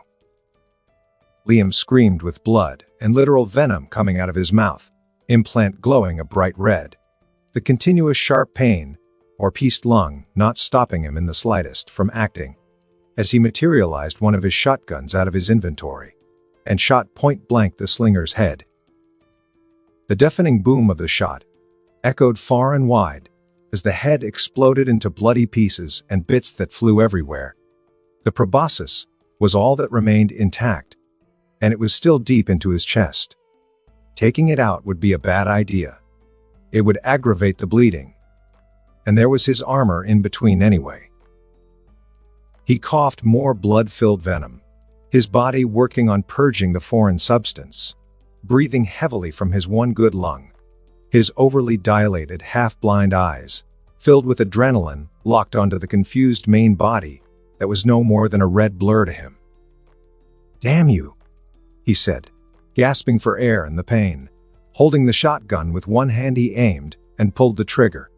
A boom echoed again, the recoil barely affecting the human. The main body screeched incomprehensibly as one of its middle legs with part of its chest was blown apart. "Should have aimed for the head," he added, as the empty shotgun was stored to be replaced by another fully charged one. And he shot again and again, the first blowing more of the main body chest, and the last ending all of its screech once and for all. Liam's head was spinning, a feeling of unnatural fatigue, right hand over the right of his chest where a deep throbbing pain resided. He picked up his war scythe, storing it in his inventory, before walking toward the fissure, pushing the vine aside, nearly falling in the process thanks to a dead viper wolf he didn't see. Smart enough to do that, but not enough to aim at my head. He thought of what just happened with a bloody sneer before coughing blood and venom. The taste of his own blood mixed with the acrid one of venom, far from pleasant. The feeling of the thing stabbing in his lung moving as it happened only amplified it. It clearly was premeditated to some degree. The viper wolf's pack was immediately followed by this red creature, or it was the sound of battle, or the smell of blood that attracted it. Either way, it was of little importance now. But a very good reminder of how dangerous this moon was, and that preparation, as good as it is, isn't an indestructible shield against the unknown. The idea that he was going to go in and out of here injury-free never once crossed his mind. It was a ridiculous thought as proven by what unexpectedly happened. Coughing blood for what felt like the umpteenth time, Liam noted with slight worry how his body started to feel sluggish. But not to blood loss. The wound in itself wasn't mortal on the hemorrhage aspect, but the venom was a problem. Hurrying himself, he stopped just a meter away from truly entering a massive room, of which he could glimpse what was inside, and would have appreciated its sheer spectacularity of it all. In other circumstances, however, he recognized what it was. Above, growing from the cave ceiling toward the ground, was a massive willow tree. Pearl-white bark, contrasting deeply with the darker shade where a lightning bolt scar split it in half. The roots of the tree were of the same color as the regular white bark, spread all around, connecting floating stones together, and dove in the pitch-black, crude, and odorless oil, rhythmically pulsing oil they plunged in. Above, they formed an entire natural structure from bridges to platforms, of which one massive one rested below the inverted tree. Each of its sinuous branches supported several hundred ethereal pink tendrils, lighting the room like a natural chandelier, their light continually reflected by the precious mineral within the wall. Thousands of small jellyfish-like creatures drifted within the air as if swimming, wood sprites or autocarina. They were seeds and so much more. A tree of souls, an Utraya Mokri in Navi, From Sumong's knowledge about the horse clans, this one should be the tree of divergence. Supposedly, only these same migratory clans knew where it was. Well, now he knew as well. A tree growing underground wasn't the craziest thing he saw, even if it was high on the ladder. Even more considering he currently couldn't see particularly well far away. So at the moment, it was even truer. Yet an undeniable pressure and presence were emanating from it. But he could instinctively tell this place was safe. Safer than the outside at the very least. Hell, does it hurt like a bitch? Liam thought, while he took off his helmet and gauntlets and unclasped his chest plate. The front part was taken off carefully as the back part fell, clanking loudly on the ground. His buffer coat was also rid off, but he hissed in pain as he took it off, feeling the proboscis shifting inside his lung with the movement. Then he sat, his back against the oddly smooth white root behind him. The thing, embedded in his chest with blood, was all for him to see. A bottle of fresh saline solution. Uncorking it with his mouth, he quickly rinsed his hands before pouring all that remained on his wound. Teeth grinding together at the cold feeling washing over the wounded area, and the pain that came with it. His eyes focused, blurry sight over the foreign object in his right lung. He grabbed the part poking out, and with one swift yet careful and decisive motion, he muffled a groan of pain and took it out. It felt oddly relieving amid the pain. "Thing is at least half of my forearm," he mumbled in slight disbelief at the roughly 20 centimeters long proboscis. If he wasn't the way he is both internally and externally, this would have impaled him all the way through, even if he had stopped it. Another fact, he remarked, was that the venom didn't even come from the pointy end either. It was dozens of pores in the middle. Right after he started his last coughing fit, blood and venom were expelled from his right lung, like someone that nearly drowned until all was gone. It was excruciatingly painful, yet very relieving to be rid of. The wound was deep. He could see his ribs and lung amidst the blood. A perturbing sight now anchored in his mind, but nothing vital was hit, so it was always that. A few centimeters to the left, and it would have been his heart, however. If it was luck, it didn't hit there, or bad luck, he was hit at all, he didn't know, and it wasn't the time to dwindle on that. Another bottle of saline solution was brought from his inventory with a soft fiber tissue. The process of cleaning the area was hard, and the numbness of his limb didn't get better. Now they felt like logs, and it didn't numb the pain at all. In fact, it seemed to progressively amplify it. The good thing was that it only truly did that. A horrifying end for whoever got shot, and then eaten alive while losing all their motor control, and with pain multiplied tenfold. The next part was the hardest, disinfecting needle and strings. Good thing he was preventive enough to have put the string in the sewing needle's head already. Because when you need it generally, you aren't the ablest to do this delicate, sometimes nigh impossible task. It wasn't pretty. 24 stitches, a majority going too deep and all irregular. He nearly lost the needle inside his wound too. The only reason it didn't happen was he got hold of the string, otherwise getting it out would have been complicated and agonizing. After this, he cleaned again and bandaged this part of his chest. The fatigue had gotten worse and worse. He knew it wasn't a good idea to let it win, but he couldn't do anything to stop it. And moving was an even worse idea for evident reasons. Not that he even could, as his limbs were numb to the point of walking or holding thing was a titanic task. Shit, I'm insane. But it was worth it. He couldn't but thought, schadenfreude at his self-induced predicament. Even speaking was hard now. He was in such a pathetic state that anything could kill him right now. Yet he felt safe here. It was puzzling. It was the venom plus having to go down here. The fight with the Viper Wolves pack, even if fairly easy. Then getting gored like a shish kebab, and having done an emergency heavy surgical operation on himself without anything to numb pain. Banging his head against the root, he breathed out painfully. His tired gaze followed the wood sprites elegantly floating about in specific places, blocking entries and exits, many of which he never knew existed. One even landed on his implant before following its brethren. "I will take a nap. Stay safe in the base." He sent through his link with his tame. It was accompanied by a feeling conveying he was fine, and so he closed his eyes. Sleep came soon after, even with the pain, the strange blanket growing out around him soothing him. Liam opened his eyes after what felt like an instant to an alien sight, and his body and mind feeling just as alien as how he was used to. A very familiar yet fundamentally different situation, but he didn't panic. His mind felt clear, clearer than it ever was before and ever than he thought imaginable. He couldn't panic the mortal bodily function for this to happen currently lacking. He was floating in a fetal position, within a fourth-dimensional prism his mind could only perceive as its three-dimensional distorted yet clear shadow.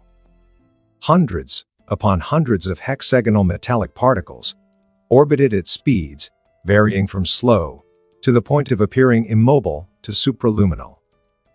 They moved in a chaotic yet perfectly ordered and calculated path, as if they were a swarm. He directly saw both his wrist, and the lack of any implant on his left wrist was immediately remarked. The next was his tanned skin, or current apparent lack of therefore. Instead it was a pale bluish translucent film that carved out the shapes of his every muscle were defined. He could even feel his shoulder-length hair, as if they were fully functional body part, instead of mostly keratin threads. Each and every million of hair, follicles from roots to tips, were floating in the air, as deep underwater behind him. Yet they weren't really hair at the same time. They as well were no muscles, tendons, bones, or any real tissues, be them dead or alive. The only aspect that had a resemblance to a human's biology were veins or nerves pulsing with energy to the beat of a non-existent heart. He moved each of the 5 digits of his hands with curiosity. Instead of any would-be vital organs in his chest, there was his implant, 5 purplish threads connected to it. His tames he instinctively knew, and they were currently all in a deep sleep. And it was only the surface, the first layer of this state of being. At a moment, he remarked that the bluish film shifted to his tanned skin, before glitching for lack of comparison back to its transparent form in a never cycle. At some point, his hand might appear normal, and at another, he could see through them. There didn't seem to be any patterns. He put himself in a standing position, feet not touching the metallic ground, staying afloat within the soothing and protective embrace of the prism. As if it was an egg, he observed his surroundings with wonder. Below and above him, if this notion even applied here. Metal and metallic root-like structures pulsed with electric blue energy, an element he instinctually could tell, and it flowed to the rhythm of his heartbeat. Is this where my engramic matrix resides? Fascinating. He asked no one, his voice having a deep ethereal note to it. Yet an answer still came from behind him. If by engramic matrix you refer to the beginning with no ending, that is the mind, and the ending with no beginning, that is the soul, and the spirit existing since the dawn of time, then your words are partially correct. Strange little one of strange origin, so farther away than we can begin to fathom. A voice consisting of untold amounts, yet functioning as one spoke, one distinctively feminine in essence, young but old, harsh and loving, quiet and loud. No small amount of surprise and curiosity were within, even shock. Liam's ethereal body snapped in the direction the voice and new presence came from. His eyes, currently made of pure blue energy, widened ever so slightly at what he saw. It was as if reality suddenly shifted. An invisible wall cutting reality, and gluing 2 contracting parts of it together, one of metal and technology, beyond what any species within this universe could comprehend, and the other of primordial life, of both good and bad that this aspect of infinite potential brought. A body grown from the wood in the vague form of a female Navi, yet different. Legs fused at the knee, transforming into a trunk. 2 long arms ending in roots instead of 4 digits. Hair similar to the tendril of the Tree of Souls. Her body made of white bark. A lightning strike scar along her chest. Her face as hauntingly unsettling, as beautiful, had unknown glowing runes, 2 normally placed glowing eyes, and 4 smaller ones on her forehead, the one in the middle bigger by a small margin. Iwa. Liam thought his first guess, which came out as a mumble to his surprise. His lips not moving, a fact he didn't notice earlier, but he stayed deathly calm, his gaze fixated onto the wooden Navi woman's eyes, who only smiled gently at his instant vigilance. Partially correct, little one. We are Awa. Yet we are not. We are but a smaller part of a greater whole that is perceived as me by my children. We are known in this time as the... She spoke, approaching the invisible wall. This earned an immediate reaction from Liam. Metallic roots pulsing with elements started to grow all around the prism in a protective cocoon. We do not wish you harm, little one. We cannot do so presently here in this state. Even if we wished so, this place we and you are in the very surface of the sea of soul of the Great Plain. This is but a reflection, a dream. Of we and you are on the first layer of my deepest being, we suppose. We are confused. This has never happened before. This is unprecedented to my knowledge. Little one, you are a very curious being. Even more than we imagined. This seemed to grab Liam's interest, stopping him from forcefully waking himself up by tugging on one of the threads connected to him. Liam stared at the being that apparently was both Iwa and not Iwa, mind racing over what was said and the current situation at hand, that he was face to face with a being considered divine. Now he could understand why, to a deeper degree, this was the tree he was physically right next to. Greeting, All Mother. On what points is this unprecedented? He spoke, choosing to be polite and formal to this being, even if he had the feeling she wouldn't remotely care if he were to insult her. Everything. You can hear me clearly, a feat only possible to the most gifted of my children. Little one, you are an enigma to me. A lost child from unknown origin. Body, mind, soul, spirit, will, emotions, knowledge, actions, goals, purposes, and more than the language we are using to communicate to you have words. We do not expect answers from you, as you do not have one of them all, and we are not ought to know them all. Yet one must be answered. Do you seek to harm me, or my children? Her voice becoming frigid, her expression cold. This caught Liam off guard. But it didn't affect him in any deeper aspect. It caused the element to pulse brighter, and the metallic hexagons spins faster. There was a silence, then Liam spoke, voice unwavering and true. No, I do not seek to harm the All-Mother or her children. But I did, do, and will continue to do so. I'm as you said, and how the people call me, lost, and a child searching to survive, and if possible, find a way home, and say my goodbyes. My life comes first before all, and I will do what I must to keep it, even if it aggravates you or anyone else. The sliver of the All-Mother nodded, her expression softening, and a smile graced her face of white bark, seemingly pleased with the answer, if it was how she felt, or a mask. Liam didn't know, but he seriously hoped it was genuine. Then a small frown made its way on her feature, again, with a hint of surprise. It is time to depart. Soon you will awaken, little one. May we and you meet. Again, the process to do, of which you know and have experienced. Farewell, lost child. And so after those last words from the All-Mother, the dream ended. Wood sprites covered the entirety of Liam's body, as he breathed slowly. But it wasn't only that. Pink tendrils growing from the roots protectively ran against his skin, in more concentration around his implant, his head and back. His eyes slowly opened, pupils dilated, vision blurry but rapidly becoming clearer. His mind focuses back to reality, going back to what just happened in this strange dream, rapidly realizing it wasn't a simple dream at all. The sudden awareness of something watching, hearing, and so much more is as present as ever. I just spoke to the blue hippie's tree goddess.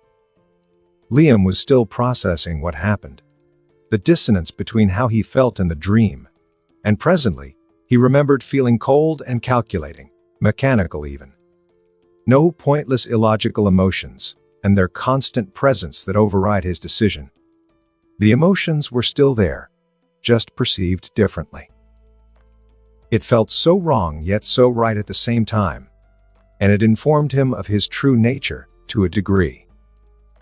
And Awa, or a part of her, but also her, as she referred to herself, or more accurately the spirit soul mind of the tree of divergence, a being so alien to him, yet so clear to understand, a fact that seemed even unusual to her. She wasn't a goddess, nor a divine being was what he understood. Neither all-knowing nor all-powerful, yet nigh omnipresent here. Still, she is the most powerful purely biological being, or beings on this moon, and wise. Beyond measure and human comprehension.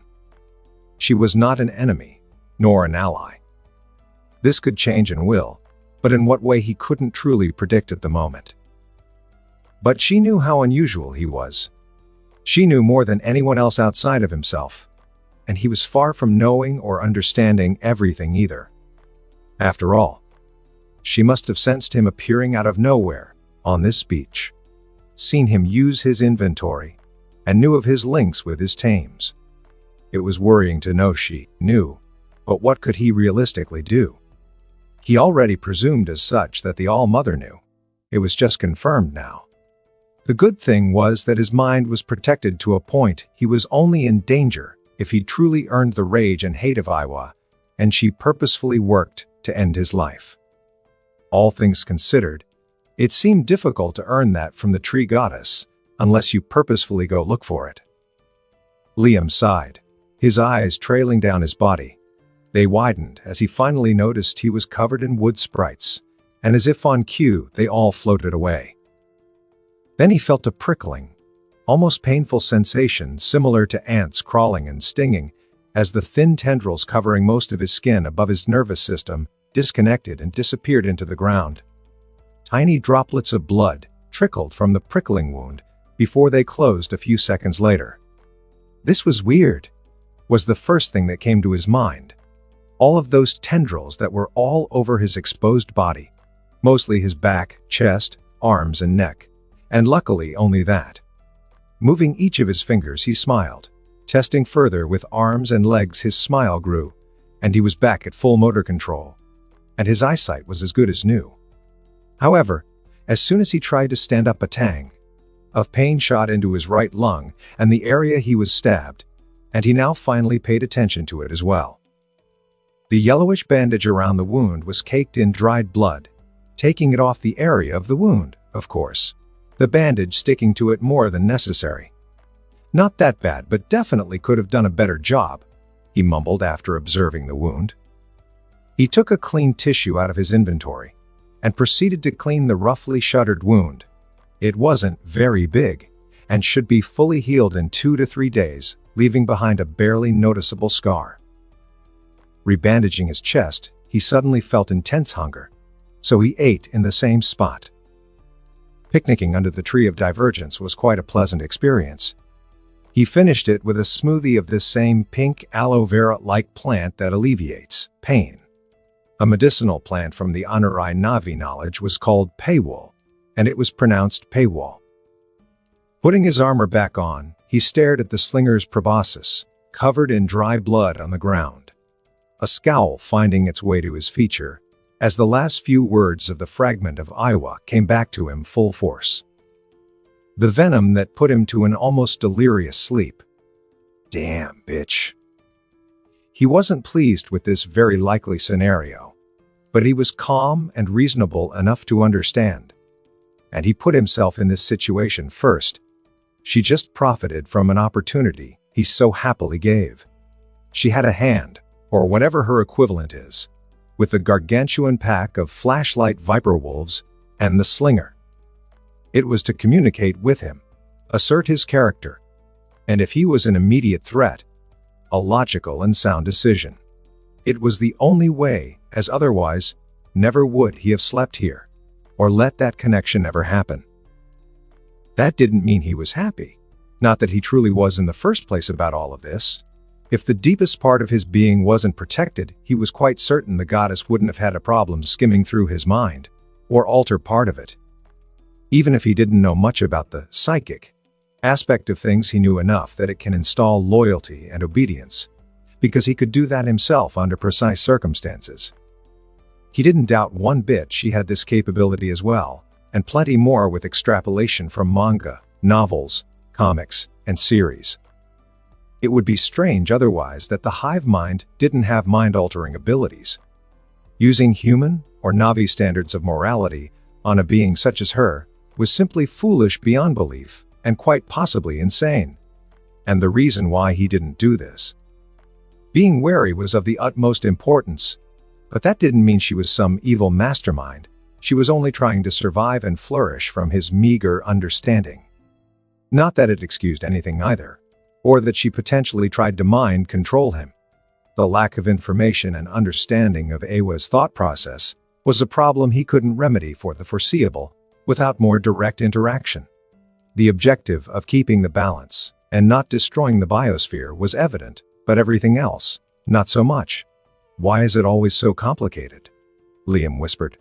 If only everyone was friends with everyone or reasonable. But that wasn't how reality worked, and so it wasn't simple. He put on his armor back, armor that will need an upgrade or a totally new one. Looking around, he observed the tree. He could still feel this presence. It was weird, particularly how he looked back at that. He compared the scar on the divided trunk with the one he saw on the tree woman in the dream. Ironic, considering the frequency of thunderstorms here. And it signified the tree was from the surface, and somehow ended up down there. She wasn't immortal, or impervious to harm, or at the very least this part of her. A fact to keep in mind if ever need be. Or she could change her appearance as she pleased. Anyway, it was in the worst-case scenario, and something he didn't want to do. He stored the proboscis, focusing on something else. Approaching closer, he appreciated the sheer beauty of the tree. The present he felt before stronger than ever. He looked down at the pure black odorless oil, where the roots dipped in, greedily feeding upon it. Materializing a small glass flask in the palm of his left gauntlet, he took a small sample. Huh? Curious. It's like the oil from before, but extremely dense. Compressed to an absurd degree even. Oh, so that's why it stays this way. It's the molecules of Pandorium inside. Liam thought his excitement back. It was easily 50 times denser than the heavy crude oil he already has, which itself was already a few times denser than water. A wood sprite, the seed pod bigger than the other, landed on his left hand as the flask vanished in his inventory.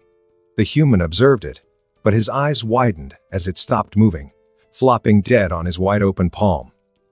Instantly, his heart rate increased. He thought he messed up in some way and killed it, but right after it moved again, before flopping again, it repeated this one more time before he understood why it. Or more accurately, she was doing that. Who do you think I am? A bird or your delivery boy? He asked loudly while staring at the tree, the feeling of the stare receding with his own. But he still took the wood sprite that became inert not before putting it in a bottle. Then, the bottle into a box, before putting everything in his inventory. The next few hours consisted of him going all the way back to his base. The climb back up took most of the time, as he did regular pauses to not worsen his healing injury. He was also very alert, ready to shoot at anything. He also did collect more resources, but only on the red thread way. There was no need to take more risk for now. And so he was now in the middle of opening the trap door leading to the inside of his base. The first thing he was met with was Gladius. As soon as he took off his helmet, the great ostropede jumped at him in a way similar to a dog that didn't see its owner after a long day of work, but 10 times more excited. Soon followed by the 4 tetrapterans joyfully cawing. Ow, calm down. "I'm fine. It's just a scratch," he said, as he took off everything, until he was only in a pair of shorts to check over the wound again. The suns were shining over his base, and work needed to be done. But first, a cold shower. Day 125. Since the first dive in the cave after Liam had healed back into full health, and as such has gone back 2 more times into the cave, each time finding new things. In the second dive, he discovered an entire room full of quartz crystal that was covered in moss not far from the entrance. Quartz being themselves extremely useful in its raw and refined form, to say he was pleased with this discovery would be an understatement. He found this crystal cave because he fell inside by accident. The tapping trick with a stick wasn't enough. He thought there was an empty air below him, and he walked over. Gravity doing the rest. Good thing that falling into the equivalent of a 2-story building was barely an inconvenience, outside of a dislocated shoulder that was immediately put back in place. The third dive was more eventful as he met another pack of Lucamella's viper wolves. He didn't fall for the same trick, and they were promptly disposed of. The first time he didn't get their bodies, the same for the slinger. The plant life and wildlife had consumed it all. Anyway, these subspecies of viper wolves have a very interesting pair of organs next to their hearts. Biological batteries with a power source consisting of nickel and hydrogen. Said biological batteries were connected by specialized insulated tissue to the organs responsible for the flash of light. In and of themselves, they were not exactly useful, as organs as a rule of thumb did not function very well outside of the organism they should be in. But here parts of it were. These parts were small and X-shaped in appearance with pandorium, unobtainium within. It was inert and served as a mechanical and magnetic filter that let only hydrogen through to recharge the organ. A marvel of natural biological engineering, if it wasn't Awa's creation. At least in design, as it was still extremely slow to recharge the batteries, even if there is more than 1,000 times more hydrogen in Pandora's atmosphere than the one of Earth. But still, it opened many new possibilities, as otherwise making effective and reusable batteries was going to take a lot more effort and resources he didn't have, such as lithium. Other than that, he got more resources he already knew were in the caves, and he was currently using them as he worked above his workbench. With a makeshift, if very precise soldering iron in hand, he worked on what looked like a transistor because it was the case. Eyes-focused, Liam worked. It was the 100th of the day, and the fabricator was soon to be done. Now he had fuel for the miniaturized electric generator. But still, the hardest part was finishing the circuits. An impossible if inhuman task requiring degrees of precision only machines gave, but he wasn't normal, was he? The fabricator was akin to a 3D printer in many aspects. As such, it needed an integrated computer to be operational and operated. It was very similar to the stereolithography plants within the manufacturing complex of Hell's Gate in function. The computer didn't need to be very powerful for the moment, but it also mustn't be the size of an entire room or burn when on or consume too much energy, or be too affected by moisture, or by heat, and a dozen more of, or with themselves more or. A lot of conditions had to be met. Computers are delicate and complicated to build, particularly from scratch. He will do it even if he will have to brute force his way through or cheat. And so 5 days later, down in a small underground room completely isolated from any environmental hazard. Soft red light from bioluminescent flowers bathed the room with their hues. Liam was below an excessively blocky and massive machine of metal. Bare back against the slatted ground, he was using his implant for more light. Hand and most of his body covered in grease, he switched a thin cable for another. Smiling at that, he pushed himself away and back up. Test 19. Short circuit at B651K has been solved due to dust particle and too high voltage. I hope you work this time, he mumbled to himself as he pressed a button. A valve opened, giving way to a metal cylinder. Implant against the opening, he poured refined heavy oil directly from his inventory until the cylinder was filled by a third. His implant glowed brighter as he brought it up close to a short of the keypad. Instantly, he felt a connection to it, thanks to the sensor specifically made for that purpose. It was hard to describe, but it was similar to a smartphone, but more direct and visceral, but also void of anything that living beings possessed. It's a tool after all. Multiple specialized compartments opened with a steed, placing materials such as powdered gold in one, until all had what he needed was filled. He closed them back with a mental command, mentally choosing what he wanted to do.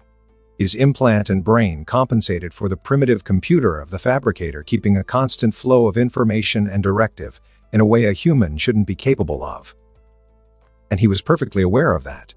But he wasn't at one or two newly discovered weird aspects of his being now, was he? He couldn't send much data for now, or it would overheat or randomly crash the fabricator, both leading to internal damage in the processor being annoyingly difficult to find, and even more to fix, if possible at all, depending on the extent of the damages. It was very impractical, but baby steps were still steps toward success. The machine soon wired life. Green lights at its base changed to the red hue. Then a loud sound of an engine came with ventilators, both drowning the room in their noise. He waited for the next half an hour, keeping his implant stable, excitement growing as nothing seemed to go wrong. A beep and click were heard as a metallic lid opened. Almost water-boiling temperature air wafted over his face, but he didn't care, as his eyes locked onto what was within. A miniaturized golden frying pan. IT worked, finally. Ha ha! Ha ha! Ha ha! Yes! He laughed in pure bliss at that. It worked. The fact the machine shut down right after didn't take him out of his high. And neither did Gladius peeking its head in curiosity before imitating his laugh. And that concludes this episode. If you enjoyed it, I'd seriously love it if you guys could leave a like on the video, as it genuinely helps out so much, and it keeps me going, plus it takes only 1 second. That said, have a wonderful day. See you in the next one.